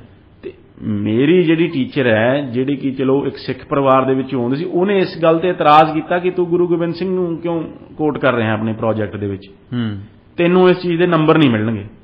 ਮੈਂ ਕਿਹਾ ਜੀ ਕਿਉਂ? ਕਹਿੰਦੇ ਜੀ ਗੁਰੂ ਗੋਬਿੰਦ ਸਿੰਘ ਕੋਈ ਪੋਲੀਟੀਕਲ ਥਿੰਕਰ ਨਹੀਂ ਹੈਗੇ। ਮੈਂ ਕਿਹਾ ਜੀ ਜਦੋਂ ਪੋਲੀਟੀਕਲ ਗੱਲ ਕਰ ਰਹੇ ਨੇ ਏਡੀ ਹਿੰਸਾ ਦੇ ਬਾਰੇ, ਜਿਹੜੀ ਤੁਹਾਡਾ ਪ੍ਰੋਜੈਕਟ ਹੈ, ਤਾਂ ਤੁਸੀਂ ਕਿਉਂ ਨਹੀਂ ਉਹਨਾਂ ਨੂੰ ਪੋਲੀਟੀਕਲ ਥਿੰਕਰ ਮੰਨਣ ਲਈ ਤਿਆਰ? ਕਿਉਂ ਤੁਸੀਂ ਜਿਹੜਾ ਤੁਹਾਨੂੰ ਅੰਗਰੇਜ਼ ਨੇ ਸਿਲੇਬਸ ਲਿਖ ਕੇ ਫੜਾਇਆ ਹੈ ਹੌਬਸ, ਲੌਕ, ਰੂਸੋ ਦਾ, ਇਹੀ ਪੋਲੀਟੀਕਲ ਥਿੰਕਰ ਨੇ ਜੀ। ਜਿਹੜੇ ਸਾਡੇ ਗੁਰੂ ਨੇ, ਸਾਡੇ ਪੋਲੀਟੀਕਲ ਥਿੰਕਰ ਨੇ, ਉਹਨਾਂ ਨੂੰ ਤੁਸੀਂ ਕਿਉਂ ਨਹੀਂ ਪੋਲੀਟੀਕਲ ਥਿੰਕਰ ਮੰਨਦੇ ਹੈ? ਇਸ ਗੱਲ ਦਾ ਉਹਨਾਂ ਕੋਲ ਕੋਈ ਜਵਾਬ ਨਹੀਂ। ਕਹਿੰਦੇ ਜੀ ਬਸ ਤੈਨੂੰ ਨੰਬਰ ਨਹੀਂ ਮਿਲਣੇ। ਮੈਂ ਕਿਹਾ ਜੀ ਮੈਨੂੰ ਨੰਬਰਾਂ ਦੀ ਕੋਈ ਝਾਕ ਨਹੀਂ, ਕੋਈ ਆਸ ਨਹੀਂ, ਨਾ ਮੈਨੂੰ ਨੰਬਰਾਂ ਦਾ ਕੋਈ ਲੋਭ ਹੈ, ਨਾ ਮੈਂ ਜਿਹੜੀ ਵਿੱਦਿਆ ਹੈ ਉਹ ਨੰਬਰ ਹਾਸਲ ਕਰਨ ਦੇ ਵਾਸਤੇ ਨਹੀਂ ਮੈਂ ਕਰਦਾ, ਉਹ ਮੈਂ ਗਿਆਨ ਦੇ ਵਿੱਚ ਆਪਦੇ ਵਾਧੇ ਦੇ ਵਾਸਤੇ ਜਿਹੜੀ ਉਹ ਹਾਸਲ ਕਰ ਰਿਹਾ। ਬਿਲਕੁਲ। ਸੋ ਇਸ ਕਰਕੇ ਭੰਮ ਸਾਹਿਬ ਇਹ ਜਿਹੜੀ ਸਾਰੀ ਗੱਲ ਉਹ ਉੱਥੋਂ ਚੱਲੀ ਹੋਈ ਹੈ। ਹੁਣ ਉਹ ਦੇਖੋ ਕੀ ਗੱਲ ਕਹਿੰਦਾ, ਹੋਰ ਕਥਨ ਮਕੌਲੇ ਦਾ ਦੇਖੋ ਜੀ। ਹੁਣ ਉਹ ਜਿਹੜੇ ਬੰਦੇ ਜਿਹੜੇ ਉਹਨਾਂ ਨੇ ਕ੍ਰੀਏਟ ਕੀਤੇ ਵੈਸਟਰਨ ਐਜੂਕੇਸ਼ਨ ਦੇ ਕੇ, ਉਹ ਜਿਹੜੀ ਵੈਸਟਰਨ ਰੂਲ ਸੀ ਉਹਦੇ ਬੜੇ ਵੱਡੇ ਸਮਰਥਕ ਬਣ ਗਏ, ਕਿਉਂਕਿ ਉਹ ਵਕੀਲ ਬਣ ਗਏ, ਡਾਕਟਰ ਬਣ ਗਏ, ਉਹਨਾਂ ਦੀਆਂ ਪ੍ਰੈਕਟਿਸਾਂ ਉਹਨਾਂ ਨੇ ਸ਼ੁਰੂ ਕਰ ਲਈਆਂ, ਤੇ ਜਿਹੜਾ ਉਹਨਾਂ ਦਾ ਹਿੱਤ ਹੈ ਉਹ ਸਾਮਰਾਜਵਾਦੀ ਹਕੂਮਤ ਦੇ ਹਿੱਤ ਦੇ ਨਾਲ ਜੁੜ ਗਿਆ। ਤਾਂ ਉਹ ਇੱਕ ਨੁਮਾਇੰਦੇ, ਇੱਕ ਐਡਵੋਕੇਟ ਬਣ ਗਏ ਉਹ ਲੋਕ ਜੀ, ਜਿਹੜੇ ਪੜ੍ਹੀ ਲਿਖੀ ਐਲੀਟ ਕਲਾਸ ਸੀਗੀ, ਜਿਹੜੀ ਕਹਿੰਦੀ ਸੀ ਉਹ ਅੱਜ ਵੀ ਉਹੀ ਹੈ। ਜਿਹੜਾ ਲਿਊਟਿਨਸ ਜਿਹੜਾ ਗਰੁੱਪ ਹੈ ਸਾਰਾ, ਉਹ ਅੱਜ ਵੀ ਦਿੱਲੀ ਦੇ ਵਿੱਚ ਜਿਹੜੇ ਇੰਗਲਿਸ਼ ਬੋਲਣ ਵਾਲੇ ਨੇ, ਉਹ ਇਹ ਗੱਲ ਜਿਹੜੇ ਭਾਰਤ ਦੇ ਲੋਕਾਂ ਨੂੰ ਇਹ ਗੱਲ ਕਹਿੰਦੇ ਆ ਕਿ ਸੋਚਣ ਸਮਝਣ ਦਾ ਠੇਕਾ ਤਾਂ ਸਾਡੇ ਕੋਲ ਹੀ ਹੈ। ਜੇ ਤੁਸੀਂ ਕੋਈ ਗੱਲ ਕਰਦੇ ਹੋ, ਤੁਸੀਂ ਤਾਂ ਪਛੜੇ ਹੋਏ ਲੋਕ ਹੋ, ਜਿਹੜੇ ਪਿੰਡਾਂ, ਛੋਟੇ ਸ਼ਹਿਰਾਂ ਵਾਲੇ, ਕਸਬਿਆਂ ਵਾਲੇ, ਜਿਹੜੇ ਹਿੰਦੀ, ਪੰਜਾਬੀ ਜਾਂ ਆਪਦੀ ਤਮਿਲ, ਤੇਲਗੂ ਦੇ ਵਿੱਚ ਕੋਈ ਗੱਲ ਕਰਦੇ ਹੋ, ਉਹ ਨਹੀਂ ਜੀ। ਜੋ ਅੰਗਰੇਜ਼ ਉੱਥੋਂ ਆ ਰਹੀ ਹੈ ਗੱਲ, ਜਿਹੜਾ ਪੱਛਮੀ ਸੱਭਿਅਤਾ ਜੋ, ਉਹੀ ਠੀਕ ਹੈ। ਜਿਹੜਾ ਉਹਨੂੰ ਮੰਨਦਾ ਉਹ ਮਾਡਰਨ ਹੈ, ਜਿਹੜਾ ਨਹੀਂ ਮੰਨਦਾ ਉਹ ਬੈਕਵਰਡ ਹੈ। ਮਾਡਰਨਿਟੀ ਦੀ ਵੀ ਆਪਣੀ ਪਰਿਭਾਸ਼ਾ ਆਪਣੀ ਅੰਗਰੇਜ਼ ਦੇ ਨਾਲ ਗੁਲਾਮਾਂ ਨੇ ਕ੍ਰੀਏਟ ਕੀਤੀ ਹੋਈ ਹੈ। ਸੋ ਉਹ ਗੱਲ ਕਹਿੰਦਾ ਹੈ ਭੰਮ ਸਾਹਿਬ, ਉਸਨੇ ਬਰਾਊਨ ਇੰਗਲਿਸ਼ਮੈਨ ਕ੍ਰੀਏਟ ਕੀਤੇ। ਉਹ ਕਹਿੰਦਾ ਹੈ ਮਕੌਲੇ ਦਾ ਇੱਕ ਸੁਪਨਾ ਸੀ, creating a class of person who would be Indian in blood and colour but English in taste, in opinion, in morals and intellect. ਉਹ ਕਹਿੰਦਾ ਜਿਹੜੇ ਮੈਂ ਇਸ ਐਜੂਕੇਸ਼ਨ ਦੇ ਰਾਹੀਂ ਜਿਹੜੇ ਬੰਦੇ ਮੈਂ ਕ੍ਰੀਏਟ ਕਰੂੰਗਾ ਉਹ ਤੁਹਾਨੂੰ ਦੇਖਣ ਨੂੰ ਹਿੰਦੁਸਤਾਨੀ ਲੱਗਣਗੇ, ਪੂਰੇ ਅੰਗਰੇਜ਼, ਪਰ ਉਹਨਾਂ ਦਾ ਜਿਹੜਾ ਵਤੀਰਾ ਹੈ, ਓਪੀਨੀਅਨ ਹੈ, ਟੇਸਟ ਹੈ, ਇੰਟਲੈਕਟ ਹੈ, ਉਹ ਅੰਗਰੇਜ਼ਾਂ ਦਾ ਹੋਊਗਾ, ਇੰਗਲਿਸ਼ਮੈਨ ਵਾਲਾ ਹੋਊਗਾ ਜੀ। ਤੇ ਉਹ ਚਲੋ ਜਿਹੜੇ ਉਹਦਾ ਸੁਪਨਾ ਸੀ ਕਿ ਮੈਂ ਇੱਕ ਵੀ ਮੂਰਤੀ ਪੂਜਕ ਜਾਂ ਇੱਕ ਵੀ ਹਿੰਦੂ ਜਾਂ ਇੱਕ ਭਾਰਤੀ ਧਰਮ ਦਾ ਮੈਂ ਅੰਤ ਕਰੂੰਗਾ, ਉਹ ਤਾਂ ਨਹੀਂ ਉਹ ਕਰ ਸਕਿਆ, ਕਿਉਂਕਿ ਉਹ ਜਿਹੜਾ ਭਾਰਤ ਦਾ ਜਿਹੜਾ ਧਰਮ ਹੈ, ਭਾਰਤ ਦਾ ਅਧਿਆਤਮ ਹੈ, ਉਸ ਨੂੰ ਸਮਝਣ ਲਈ ਉਹਦੀ ਬੁੱਧੀ ਬੜੀ ਛੋਟੀ ਸੀ ਮੈਕੌਲੇ ਦੀ। ਐਡਾ ਉਸਨੂੰ ਗਿਆਨ ਨਹੀਂ ਸੀ ਕਿ ਉਹ ਭਾਰਤ ਦੇ ਅਧਿਆਤਮ ਨੂੰ ਸਮਝ ਸਕੇ ਕਿ ਜਿਹੜਾ ਭਾਰਤ ਦਾ ਅਧਿਆਤਮ ਹੈ, ਜਿਹੜਾ ਬੁੱਧ ਅਸੀਂ ਦੁਨੀਆ ਨੂੰ ਦਿੱਤਾ ਹੈ ਜੀ, ਜਿਹੜੀ ਅੱਜ ਜਿਹੜੇ ਪੱਛਮ ਦੇ ਲੋਕ ਹੈ, ਜਿਹੜੇ ਦੁਨੀਆ ਤੋਂ ਆਪਣੀ ਜ਼ਿੰਦਗੀ ਤੋਂ ਉਪਰਾਮ ਹੈ, ਉਹ ਹੁਣ ਭੱਜ ਕੇ ਭਾਰਤ ਆ ਰਹੇ ਹੈ ਗਿਆਨ ਦੀ ਖੋਜ ਦੇ ਵਿੱਚ, ਅਧਿਆਤਮ ਹਾਸਲ ਕਰਨ ਦੇ ਵਾਸਤੇ ਉਹ ਭਾਰਤ ਆ ਰਹੇ ਹੈ। ਭਾਰਤੀ ਧਰਮ ਵੱਲ, ਹਿੰਦੂ ਧਰਮ ਵੱਲ, ਬੌਧ ਧਰਮ ਵੱਲ, ਸਿੱਖ ਧਰਮ ਵੱਲ ਉਹਨਾਂ ਦਾ ਝੁਕਾਅ ਹੋ ਰਿਹਾ ਹੈ ਪੱਛਮ ਦੇ ਵਿੱਚ। ਠੀਕ ਹੈ ਜੀ। ਉਹ ਉਸਦੇ ਵਿੱਚ ਤਾਂ ਨਹੀਂ ਕਾਮਯਾਬ ਉਹ ਹੋਇਆ, ਪਰ ਉਹ ਜਿਹੜੀ ਇੱਕ ਸਟਰੋਂਗ ਸਪੋਰਟਰ ਆਫ ਕਲਾਸ ਹੈ ਜਿਹੜੀ, ਉਹ ਪੂਰੇ ਅੰਗਰੇਜ਼ ਬਣਾਉਣ ਦੇ ਵਿੱਚ ਕਾਮਯਾਬ ਹੋ ਗਿਆ। ਤੇ ਉਹ ਪੂਰੇ ਅੰਗਰੇਜ਼ ਅੱਜ ਤੁਹਾਨੂੰ ਇੱਥੇ ਕੈਨੇਡਾ ਦੇ ਵਿੱਚ ਵੀ ਮਿਲ ਜਾਂਦੇ ਆ, ਜਿਹੜੇ ਕਲੋਨੀਅਲ ਮਾਈਂਡਸੈਟ ਦਾ ਸ਼ਿਕਾਰ ਹੈ। ਤੇ ਭਾਰਤ ਜਿਹਦਾ ਮਿਲਦਾ ਹੀ ਭਾਰਤ ਦੇ ਵਿੱਚ ਤਾਂ ਮਿਲਦੇ, ਇੱਥੇ ਵੀ ਬਹੁਤ ਮਿਲਦੇ ਆ ਤੇ ਅੱਜ ਨਵੇਂ ਵੀ ਬਣ ਰਹੇ ਆ। ਮੈਂ ਇਹ ਗੱਲ ਮੈਨੂੰ ਕਹਿਣ ਦੇ ਵਿੱਚ ਕੋਈ ਗੁਰੇਜ਼ ਨਹੀਂ ਹੈ। ਸੋ ਉਹਦਾ ਇੱਕ ਹੋਰ ਕਥਨ ਜਿਹੜਾ ਭੰਮ ਸਾਹਿਬ ਐਜੂਕੇਸ਼ਨ ਪਾਲਿਸੀ ਦੇ ਬਾਰੇ, ਲਾਰਡ ਮੈਕੌਲੇ ਦਾ, ਜਿਹਨਾਂ ਉਹਨੇ ਹਾਊਸ ਆਫ ਕਾਮਨਸ ਦੇ ਵਿੱਚ 1833 ਦੇ ਵਿੱਚ ਕਿਹਾ, ਉਸਨੇ ਕਿਹਾ ਕਿ the mere extent of empire is not necessarily an advantage. ਵੱਡਾ ਐਮਪਾਇਰ ਕ੍ਰੀਏਟ ਕਰ ਲੈਣਾ ਕੋਈ ਐਡਵਾਂਟੇਜ ਨਹੀਂ। It would be on the most selfish view of the case far better for us that people of India were well governed and independent of us than ill governed and subject to us। ਉਹ ਕਹਿੰਦਾ ਸਾਡੇ ਸਿੱਧੇ ਰਾਜ ਦੇ ਥੱਲੇ ਰਹਿ ਕੇ ਜੇ ਉਹ ਇਲ ਗਵਰਨਡ ਰਹਿੰਦੇ ਆ, ਸ਼ਾਸਨ ਸਹੀ ਨਹੀਂ ਹੁੰਦਾ, ਉਹ ਚੰਗਾ ਨਹੀਂ, ਇਦੋਂ ਤਾਂ ਉਹ ਸਾਡੇ ਸਿੱਧੇ ਰਾਜ ਤੋਂ ਆਜ਼ਾਦ ਰਹਿ ਕੇ ਵੈਲ ਗਵਰਨਡ ਰਹਿਣ। ਉਹ ਕਹਿੰਦਾ ਹੈ that they were ruled by their own kings, ਉਹਨਾਂ ਦੇ ਰਾਜਿਆਂ ਨੂੰ ਰਾਜ ਕਰਨ ਦਿਓ, ਉਹਨਾਂ ਦੀ ਇਨਡਾਇਰੈਕਟਲੀ ਕੰਟਰੋਲ ਉਹਨਾਂ ਨੂੰ ਕਰੋ, but wearing our broad cloth and working with our cutlery. ਪਰ ਜਿਹੜਾ ਉਹਨਾਂ ਦਾ ਸਾਜੋ ਸਮਾਨ ਹੈ, ਜਿਹੜਾ ਬ੍ਰੌਡ ਕਲੋਥ, ਜਿਹੜਾ ਕੱਪੜਾ ਪਹਿਨ ਰਹੇ ਹੈ ਜੀ, ਜਿਹੜੀ ਕਟਲਰੀ ਜਿਹਦੇ ਨਾਲ ਖਾਣਾ ਖਾ ਰਹੇ ਹੈ, ਉਹ ਸਾਡੀ ਹੋਣੀ ਚਾਹੀਦੀ ਹੈ। ਹੁਣ ਵਪਾਰੀ ਦੀ ਸੋਚ ਦੇਖੋ। ਬਿਲਕੁਲ। then they were performing their salams to English collector and English magistrate, but too ignorant to value or too poor to buy English manufacturers। ਉਹ ਕਹਿੰਦਾ ਉਹਨਾਂ 'ਚ ਇਹ ਗੱਲ ਨਹੀਂ, ਉਹ ਸਾਡੇ ਗੋਰਿਆਂ ਨੂੰ ਸਲਾਮ ਕਰੀ ਜਾਂਦੇ ਆ, ਇਹ ਸਫੀਸ਼ੀਐਂਟ ਨਹੀਂ, ਉਹਨਾਂ ਨੂੰ ਇੰਨੇ ਕੁ ਜੋਗੇ ਬਣਾਓ ਕਿ ਉਹ ਸਾਡਾ ਸਾਜੋ ਸਮਾਨ ਖਰੀਦਣ। ਇਕਨੋਮਿਕ ਗੁਲਾਮੀ ਦੀ ਹੁਣ ਗੱਲ ਕਰ ਰਿਹਾ ਹੈ ਮੈਕੌਲੇ। ਬਿਲਕੁਲ। ਤੁਸੀਂ ਦੇਖੋ ਵੀ ਉਸ ਇੰਪੀਰੀਅਲਿਸਟ ਦੀ, ਉਸ ਜਿਹੜੇ ਕੋਲੋਨਾਈਜ਼ਰ ਦੀ ਸੋਚ ਕਿੱਥੇ ਤੱਕ ਸੀ ਅੱਗੇ, ਜਿਹੜੀ ਅੱਜ ਅਸੀਂ 150 ਸਾਲ ਬਾਅਦ ਵੀ ਉਸਦੇ ਜਿਹੜੇ ਫਸਾਏ ਹੋਏ ਜਾਲ ਦੇ ਵਿੱਚੋਂ ਬਾਹਰ ਨਹੀਂ ਨਿਕਲ ਸਕੇ, ਜਿਸ ਦੇ ਬਾਰੇ ਤਿਲਕ ਨੇ ਗੱਲ ਕਹੀ ਸੀ, ਬਾਲ ਗੰਗਾਧਰ ਤਿਲਕ ਨੇ। Come out of the world of the Indian penal code and enter into the divine world of Bhagavad Gita. ਉਹ ਕਹਿੰਦਾ ਇੰਡੀਅਨ ਪੀਨਲ ਕੋਡ ਦਾ ਜਿਹੜਾ ਡਰ ਹੈ ਇਹਨੂੰ ਛੱਡ ਕੇ ਭਗਵਤ ਗੀਤਾ ਦੇ ਉੱਤੇ ਆਓ। ਭਗਵਤ ਗੀਤਾ ਦੇ ਜਿਹੜੇ ਸੰਸਾਰ ਹੈ ਉਹਨੂੰ ਸਮਝੋ ਤੇ ਨਿਸ਼ਕਾਮ ਕਰਮ ਦੀ ਜਿਹੜੀ ਗੱਲ ਹੈ ਉਹ ਕਰੋ ਦੇਸ਼ ਦੀ ਆਜ਼ਾਦੀ ਦੇ ਲਈ। ਬਿਲਕੁਲ। ਆਪਣਾ ਕਰਮ ਕਰੋ, ਡਰੋ ਨਾ। ਡਰਨਾ ਹੈ ਤਾਂ ਗੀਤਾ ਤੋਂ ਡਰੋ, ਸਾਡੇ ਧਰਮ ਤੋਂ ਡਰੋ। ਵੀ ਧਰਮ ਦੀ ਜਿਹੜੀ ਆਪਣੀ ਸਿੱਖਿਆ ਹੈ, ਆਪਣੇ ਧਰਮ ਦੀ ਕਹਿਣ ਤੋਂ ਭਾਵ ਹੈ ਵੀ ਉਹਨੂੰ ਅਡਾਪਟ ਕਰੋ, ਉਹਦੇ ਅੰਡਰ ਚੱਲੋ। ਉਹਦੇ ਜਿਹੜੀ ਬ੍ਰਿਟਿਸ਼ ਮੋਰੈਲਿਟੀ ਹੈ ਉਹਨੂੰ ਇੱਕ ਪਾਸੇ ਛੱਡੋ। ਸੋ ਇਹ ਗੱਲ ਜਿਹੜੇ ਤਿਲਕ ਵਰਗੇ ਲੋਕ ਹੈ ਭੰਮ ਸਾਹਿਬ ਉਹ ਸਮਝ ਚੁੱਕੇ ਸੀ ਜੀ। ਗਿੱਲ ਸਾਹਿਬ, ਤੁਸੀਂ ਦੱਸਿਆ ਕਿ ਈਸਟ ਇੰਡੀਆ ਕੰਪਨੀ ਨੇ ਕਿਸ ਤਰ੍ਹਾਂ ਦਾ ਪ੍ਰਬੰਧ ਚਲਾਇਆ, ਕਿਵੇਂ ਕਿਵੇਂ ਉਹਦੇ 'ਚ ਤਬਦੀਲੀਆਂ ਕੀਤੀਆਂ ਜਾਂ ਆਪਣੀ ਸੋਚ ਨੂੰ ਜਿਹੜਾ ਹੈ ਉਹ 'ਚ ਲਾਗੂ ਕੀਤਾ। ਪਰ ਇਸ ਤੋਂ ਪਹਿਲਾਂ ਭਾਰਤੀ ਰਾਜਾਂ ਦਾ ਰਾਜ ਸੀਗਾ। ਭਾਰਤੀ ਰਾਜਾਂ ਦੇ ਰਾਜ ਦੇ ਵਿੱਚ ਤੇ ਇਸ ਰਾਜ ਦੇ ਵਿੱਚ ਅੰਤਰ ਕਿੱਥੇ ਹੁੰਦਾ ਹੈ, ਕਿਹੜਾ ਮਤਲਬ ਕਿ ਲੋਕ ਹਿੱਤ ਦੇ ਵਿੱਚ ਕਿਹੜੀ ਚੀਜ਼ ਜਾਂਦੀ ਸੀ ਜੀ? ਜਿਹੜਾ ਭੰਮ ਸਾਹਿਬ ਪਹਿਲਾਂ ਭਾਰਤੀ ਰਾਜਿਆਂ ਦਾ ਰਾਜ ਸੀ, ਉਹਦੇ ਵਿੱਚ ਗੱਲ ਇਹ ਹੈ ਕਿ ਜਿਹੜਾ ਇਕਨੋਮਿਕ ਸਿਸਟਮ ਹੈ ਉਹ ਵਿਲੇਜ ਸੈਲਫ ਸਫੀਸ਼ੀਐਂਸੀ ਸੀਗੀ, ਜਿਹੜੀ ਪਿੰਡ ਲੈਵਲ ਦੇ ਉੱਤੇ ਜਿਹੜੇ ਹਿੰਦੁਸਤਾਨ ਇੱਕ ਸੈਲਫ ਸਫੀਸ਼ੀਐਂਟ ਤੇ ਸੰਪੰਨ ਮੁਲਕ ਸੀ ਜੀ। ਦੁਨੀਆ ਦੀ GDP ਦਾ ਲਗਭਗ 50% ਹਿੱਸਾ ਜਿਹੜਾ ਹੈ ਉਹ ਤੋਂ ਵੀ ਜ਼ਿਆਦਾ ਉਹ ਚੀਨ ਤੇ ਭਾਰਤ ਕੰਟਰੀਬਿਊਟ ਕਰਦੇ ਸੀ ਕੋਲੋਨਾਈਜ਼ ਹੋਣ ਤੋਂ ਪਹਿਲਾਂ। ਬੜੇ ਇੰਪੋਰਟੈਂਟ ਜਿਹੜੇ ਸਿਲਕ ਰੂਟ ਹੈ ਉਹ ਹਿੰਦੁਸਤਾਨ ਦੇ ਵਿੱਚ ਜਾਂਦਾ ਸੀ, ਤੇ ਯੂਰਪ ਦੇ ਵਿੱਚ ਹਿੰਦੁਸਤਾਨ ਦੀਆਂ ਜਿਹੜੀਆਂ ਐਕਸਪੋਰਟਸ ਹੈ ਉਹ ਉਹਨਾਂ ਦੀ ਧੂਮ ਮੱਚੀ ਹੁੰਦੀ ਸੀ, ਖਾਸ ਤੌਰ ਤੇ ਜਿਹੜੇ ਕਾਟਨ ਦੇ ਕੱਪੜਿਆਂ ਦੀ ਜੀ। ਉਹਦੇ 'ਚ ਫਿਰ ਭੰਮ ਸਾਹਿਬ ਇਹਨਾਂ ਨੇ ਬੜੀ ਸਿਸਟਮੈਟਿਕਲੀ ਜਿਹੜੀ ਕਲੋਨੀਅਲ ਗਵਰਨਮੈਂਟ ਨੇ ਫਿਰ ਉਹ ਚੀਜ਼ ਨੂੰ ਖਤਮ ਕੀਤਾ।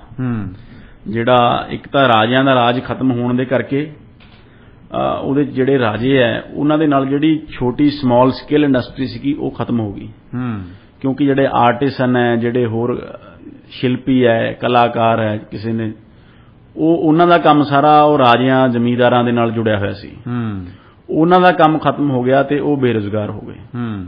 ਫਿਰ ਜਿਹੜੀਆਂ ਇੰਡੀਆ ਦੀਆਂ ਐਕਸਪੋਰਟ ਸੀਗੀਆਂ ਉਹਨਾਂ ਤੇ ਇਸ ਹੱਦ ਤੱਕ ਉਹਨਾਂ ਨੇ ਟੈਕਸ ਲਗਾਇਆ ਕਿ ਉਹ ਉੱਥੇ ਮਾਰਕੀਟ 'ਚ ਤੋਂ ਬਾਹਰ ਹੋ ਗਈਆਂ। ਤੇ ਫਿਰ ਜਿਹੜੀਆਂ ਆਪਣੀ ਮਸ਼ੀਨ ਮੇਡ ਗੁੱਡਸ ਹੈ, ਜਿਹੜੀਆਂ ਸਸਤੀਆਂ ਇੱਥੋਂ ਕੱਚਾ ਮਾਲ ਲਿਜਾ ਕੇ ਉਹ ਲਿਆ ਕੇ ਹਿੰਦੁਸਤਾਨ ਦੇ ਵਿੱਚ ਸਿੱਟੀ।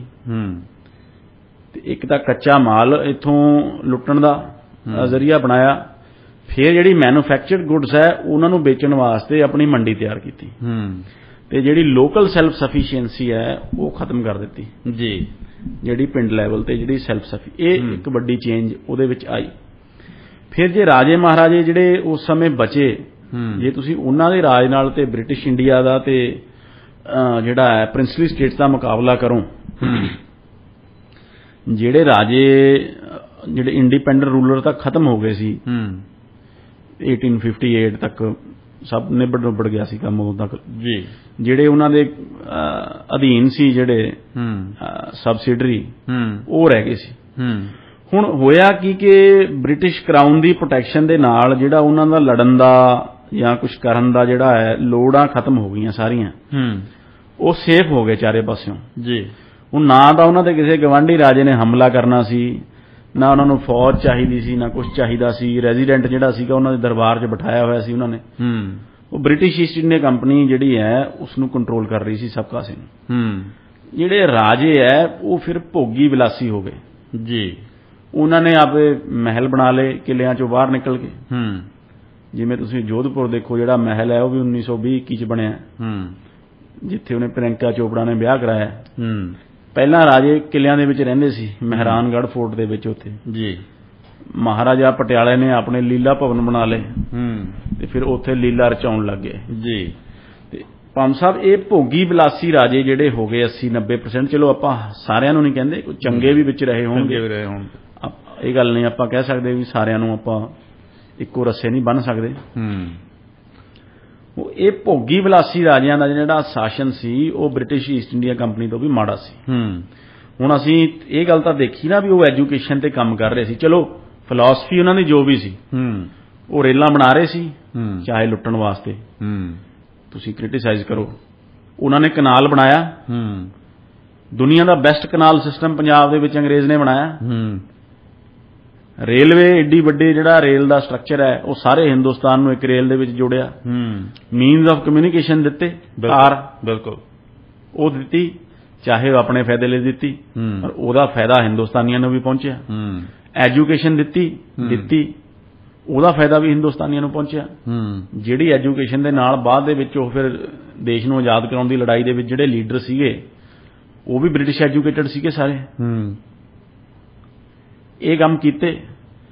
ਜਿਹੜੇ ਰਾਜੇ ਮਹਾਰਾਜਿਆਂ ਦਾ ਰਾਜ ਸੀ ਉਹ that was much far worse than the British East India Company or the British Crown ਜੀ। ਬਿਲਕੁਲ ਉਹਦੇ ਵਿੱਚ ਤੁਸੀਂ, ਮੈਂ ਤਾਂ ਬਾਰ-ਬਾਰ ਉਹੀ ਮਹਾਰਾਜਾ ਪਟਿਆਲੇ ਦੀ ਉਦਾਹਰਨ ਦਿੰਦਾ ਹੁੰਦਾ ਵੀ ਤੁਸੀਂ ਇੱਕ ਪਾਸੇ ਤਾਂ ਜਿਹੜਾ ਲੁਧਿਆਣੇ ਦਾ ਜਿਹੜਾ ਇਲਾਕਾ ਲੱਗਦਾ ਹੈ, ਜਿਹੜਾ ਉਹ ਬ੍ਰਿਟਿਸ਼ ਇੰਡੀਆ ਸੀਗਾ, ਉਹ ਡਾਇਰੈਕਟਲੀ ਅੰਗਰੇਜ਼ ਦੇ ਅੰਡਰ ਸੀਗਾ। ਇੱਕ ਪਾਸੇ ਉਹਦੇ ਨਾਲ ਹੀ ਲੁਧਿਆਣੇ ਦੇ ਪੈਪਸੂ ਦਾ ਇਲਾਕਾ ਲੱਗਦਾ ਜਿਹੜਾ, ਤੁਸੀਂ ਉਹਦੇ 'ਚ ਫਰਕ ਦੇਖੋ। ਅੱਜ ਆਜ਼ਾਦੀ ਦੇ 70 ਸਾਲ ਬਾਅਦ ਵੀ ਫਰਕ ਦੇਖੋ। ਪੈਪਸੂ ਦਾ ਇਲਾਕਾ ਕਿਉਂ ਪਿਛੜਿਆ ਹੋਇਆ ਹੈ? ਕਿਉਂਕਿ ਉਹ ਚੰਗੇ ਰਾਜਿਆਂ ਕੋਲੇ ਸੀ ਜੀ, ਉਹ ਮਹਾਰਾਜਾ ਸਾਹਿਬ ਦੀ ਰਾਜ ਸੀ ਉੱਥੇ, ਮਹਾਰਾਜਾ ਸਾਹਿਬ ਦਾ। ਲੁਧਿਆਣਾ ਅੱਜ ਵੱਡਾ ਅਰਬਨ ਸੈਂਟਰ ਕਿਉਂ ਹੈ? ਕਿਉਂਕਿ ਉੱਥੇ ਉਹਨਾਂ ਨੇ, ਤੁਸੀਂ ਦੇਖੋ ਵੀ ਗਵਰਨਮੈਂਟ ਕਾਲਜ ਲੁਧਿਆਣਾ ਦਿੱਤਾ, ਉਹ ਅੰਗਰੇਜ਼ ਦੀ ਦੇਣ ਹੈ ਜੀ। ਤੁਸੀਂ ਉੱਥੇ ਜਾ ਕੇ ਭੰਮ ਸਾਹਿਬ ਪੁਰਾਣੀ ਉਹਨਾਂ ਦੀ ਲੈਬੋਰਟਰੀ ਚੈੱਕ ਕਰੋ ਵੀ ਪਾਈਪ ਦੇ ਨਾਲ ਉੱਥੇ ਐਕਸਪੈਰੀਮੈਂਟ ਕਰਨ ਵਾਸਤੇ ਗੈਸ ਸਪਲਾਈ ਹੁੰਦੀ ਸੀ, ਬਿਜਲੀ ਦੀ ਸਪਲਾਈ। ਕਿਸ ਹੱਦ ਤੱਕ ਇਨਫਰਾਸਟ੍ਰਕਚਰ ਕ੍ਰੀਏਟ ਕੀਤਾ ਸੀ। ਪੈਲ ਦੇ ਵਿੱਚ ਸਕੂਲ ਦੇਖੋ, 200 ਸਾਲ ਪੁਰਾਣੇ ਬॉयਜ਼ ਸਕੂਲ। ਇੱਧਰ ਆਹ ਦੇਖੋ ਜਿਹੜਾ ਸਾਰੇ ਨਾਰੰਗਾਲ, ਗੁੱਜਰਾਲ, ਜਿਹੜੇ ਇਹ ਪਿੰਡ ਲੁਧਿਆਣੇ ਦੇ ਨਾਲ ਲੱਗਦੇ, ਇਹ ਕਿੰਨੇ ਐਡਵਾਂਸ ਹੈ, ਕਿੰਨੇ ਫੌਜੀ ਅਫਸਰ ਇਹਨਾਂ ਪਿੰਡਾਂ ਦੇ ਵਿੱਚ ਉਹ ਬਣੇ। ਮੁੱਖ ਮੰਤਰੀ ਉੱਥੋਂ ਬਣੇ ਜਸਟਿਸ ਗੁਰਨਾਮ ਸਿੰਘ, ਕਿਉਂਕਿ ਉਹ ਐਜੂਕੇਸ਼ਨਲੀ ਪਹਿਲਾਂ ਹੀ ਐਡਵਾਂਸ ਸੀਗੇ। ਉੱਥੇ ਸਕੂਲ ਇੰਗਲਿਸ਼ ਐਜੂਕੇਸ਼ਨ ਮਿਲਦੀ ਸੀ ਸਰਕਾਰੀ ਸਕੂਲਾਂ ਦੇ ਵਿੱਚ, ਜਿਹੜੀ ਕਿ ਉਹਨਾਂ ਨੂੰ ਕੰਪੀਟ ਕਰਨ ਦੇ ਵਾਸਤੇ ਐਜ ਦਿੰਦੀ ਸੀ। ਬਿਲਕੁਲ, ਉਹ ਉੱਥੇ ਦੇ ਲੋਕ ਕਾਮਯਾਬ ਹੋਏ ਇੰਡੀਪੈਂਡੈਂਟ ਭਾਰਤ ਦੇ ਵਿੱਚ ਵੀ, ਕਿਉਂਕਿ ਉਹ ਵੈਸੇ ਹੀ 50-60 ਸਾਲ ਲੱਗ ਗਏ ਸੀ ਪੈਪਸੂ ਦੇ ਲੋਕਾਂ ਦੇ ਨਾਲੋਂ ਜੀ। ਕਿ ਉਹ ਦੇਣ ਕਿਹਦੀ ਸੀ? ਮਹਾਰਾਜਾ ਸਾਹਿਬ ਦੀ। ਕਿਉਂਕਿ ਅੰਗਰੇਜ਼ ਬਣਾਉਂਦਾ ਸੀ ਗਵਰਨਮੈਂਟ ਕਾਲਜ, ਅੰਗਰੇਜ਼ ਬਣਾਉਂਦਾ ਸੀ ਸਕੂਲ, ਮਹਾਰਾਜਾ ਸਾਹਿਬ ਕੀ ਬਣਾਉਂਦੇ ਸੀ? ਮਹਾਰਾਜਾ ਸਾਹਿਬ ਬਣਾਉਂਦੇ ਸੀ ਸਮਰ ਪੈਲੇਸ। ਬਿਲਕੁਲ, ਹਰਮ ਚਹਿਲ ਦੇ ਵਿੱਚ ਅਯਾਸ਼ੀ ਦਾ ਅੱਡਾ। 6 ਮਹੀਨੇ ਮਹਾਰਾਜਾ ਸਾਹਿਬ ਉੱਥੇ ਰਹਿੰਦੇ ਸੀ। ਤੇ ਪਿੱਛੇ ਐਡਮਿਨਿਸਟ੍ਰੇਸ਼ਨ ਜਾਵੇ ਟੱਠੇ ਖੂਹ 'ਚ। ਵਿਰਾਸਤ ਤਾਂ ਹੁਣ ਵੀ ਸੰਭਾਲੀ ਵੀ ਜੀ, ਅਜੇ ਵੀ ਚੱਲਦੀ ਰਹੀ ਹੈ ਜੀ। ਉਹ ਫਿਰ ਆਹ ਹੁਣ 17 ਤੋਂ ਲੈ ਕੇ 22 ਤੱਕ ਹਿਮਾਚਲ ਤੋਂ ਹੀ ਚੱਲਿਆ ਰਾਜ। ਐਡਮਿਨਿਸਟ੍ਰੇਸ਼ਨ ਟੱਠੇ ਖੂਹ 'ਚ, ਦੁਰਦਸ਼ਾ ਪੰਜਾਬ ਦੀ ਕੋਈ ਪਰਵਾਹ ਨਹੀਂ। ਮਹਾਰਾਜਾ ਸਾਹਿਬ ਪਹਾੜਾਂ 'ਚ। ਤੇ ਰਾਜ ਕੌਣ ਚਲਾ ਰਹੀ ਹੈ? ਅਫਸਰਸ਼ਾਹੀ। ਇਹ ਹਾਲ ਇਹਨਾਂ ਦਾ ਸੀ, ਇਹੀ ਹਾਲ ਹੁਣ ਹੋਇਆ। ਬਿਲਕੁਲ। ਤੇ ਉਹ ਬਦ ਇੰਤਜ਼ਾਮੀ ਜੇ ਹੁੰਦੀ ਹੈ, ਜੇ ਰੌਲਾ ਪੈਂਦਾ ਹੈ ਤਾਂ ਉਹ ਉਹਨਾਂ ਕੁ ਬ੍ਰਿਟਿਸ਼ ਜਿਹੜੇ ਅਫਸਰ ਨੇ ਉਹਨਾਂ ਦੇ ਨਾਲ ਜਗਾੜ ਲਾ ਲੈਣਾ। ਵਾਇਸਰਾਏ ਦੀ ਉਹ ਭਰ ਲੈਣੀ ਹੈ, ਕਿਉਂਕਿ ਉਹਨਾਂ ਨੇ ਦੇਖੋ ਰਾਜਗੱਦੀ ਤਾਂ ਇਹਨਾਂ ਤੋਂ ਖੋਣੀ ਨਹੀਂ ਸੀ। ਉਹ 1858 ਦੇ ਵਿੱਚ ਪਾਲਿਸੀ ਬ੍ਰਿਟਿਸ਼ ਉਹਨਾਂ ਨੇ ਡਿਕਲੇਅਰ ਕਰਤੀ ਸੀ, ਕੁਈਨ ਨੇ ਦਰਬਾਰ ਲਾ ਕੇ, ਵੀ ਅਸੀਂ ਹੁਣ ਕਿਸੇ ਵੀ ਰਾਜੇ ਦਾ ਰਾਜ ਅਸੀਂ ਨਹੀਂ ਲੈਣਾ, ਹੁਣ ਤੁਸੀਂ ਆਪਦਾ ਰੱਖੋ, ਸਾਡੇ ਤਾਬਿਆਦਾਰ ਬਣ ਕੇ ਰਹੋ, ਜੋ ਅਸੀਂ ਕਹਿੰਦੇ ਆ ਕਰੋ, ਤੁਸੀਂ ਆਪਦੀ ਗੱਦੀ ਤੇ ਬੈਠੋ, ਸਾਨੂੰ ਕੋਈ ਦਿੱਕਤ ਨਹੀਂ। ਸੋ ਹਰ ਪਾਸਿਓਂ ਜਦ ਸੇਫ ਹੋ ਗਏ, ਅੰਗਰੇਜ਼ ਦੀ ਪ੍ਰੋਟੈਕਸ਼ਨ ਮਿਲ ਗਈ, ਕੋਈ ਹੋਰ ਸਾਰਾ ਕੁਝ ਹੋ ਗਿਆ, ਫਿਰ ਕੰਮ ਇੱਕੋ ਹੀ ਰਹਿ ਗਿਆ ਸੀਗਾ।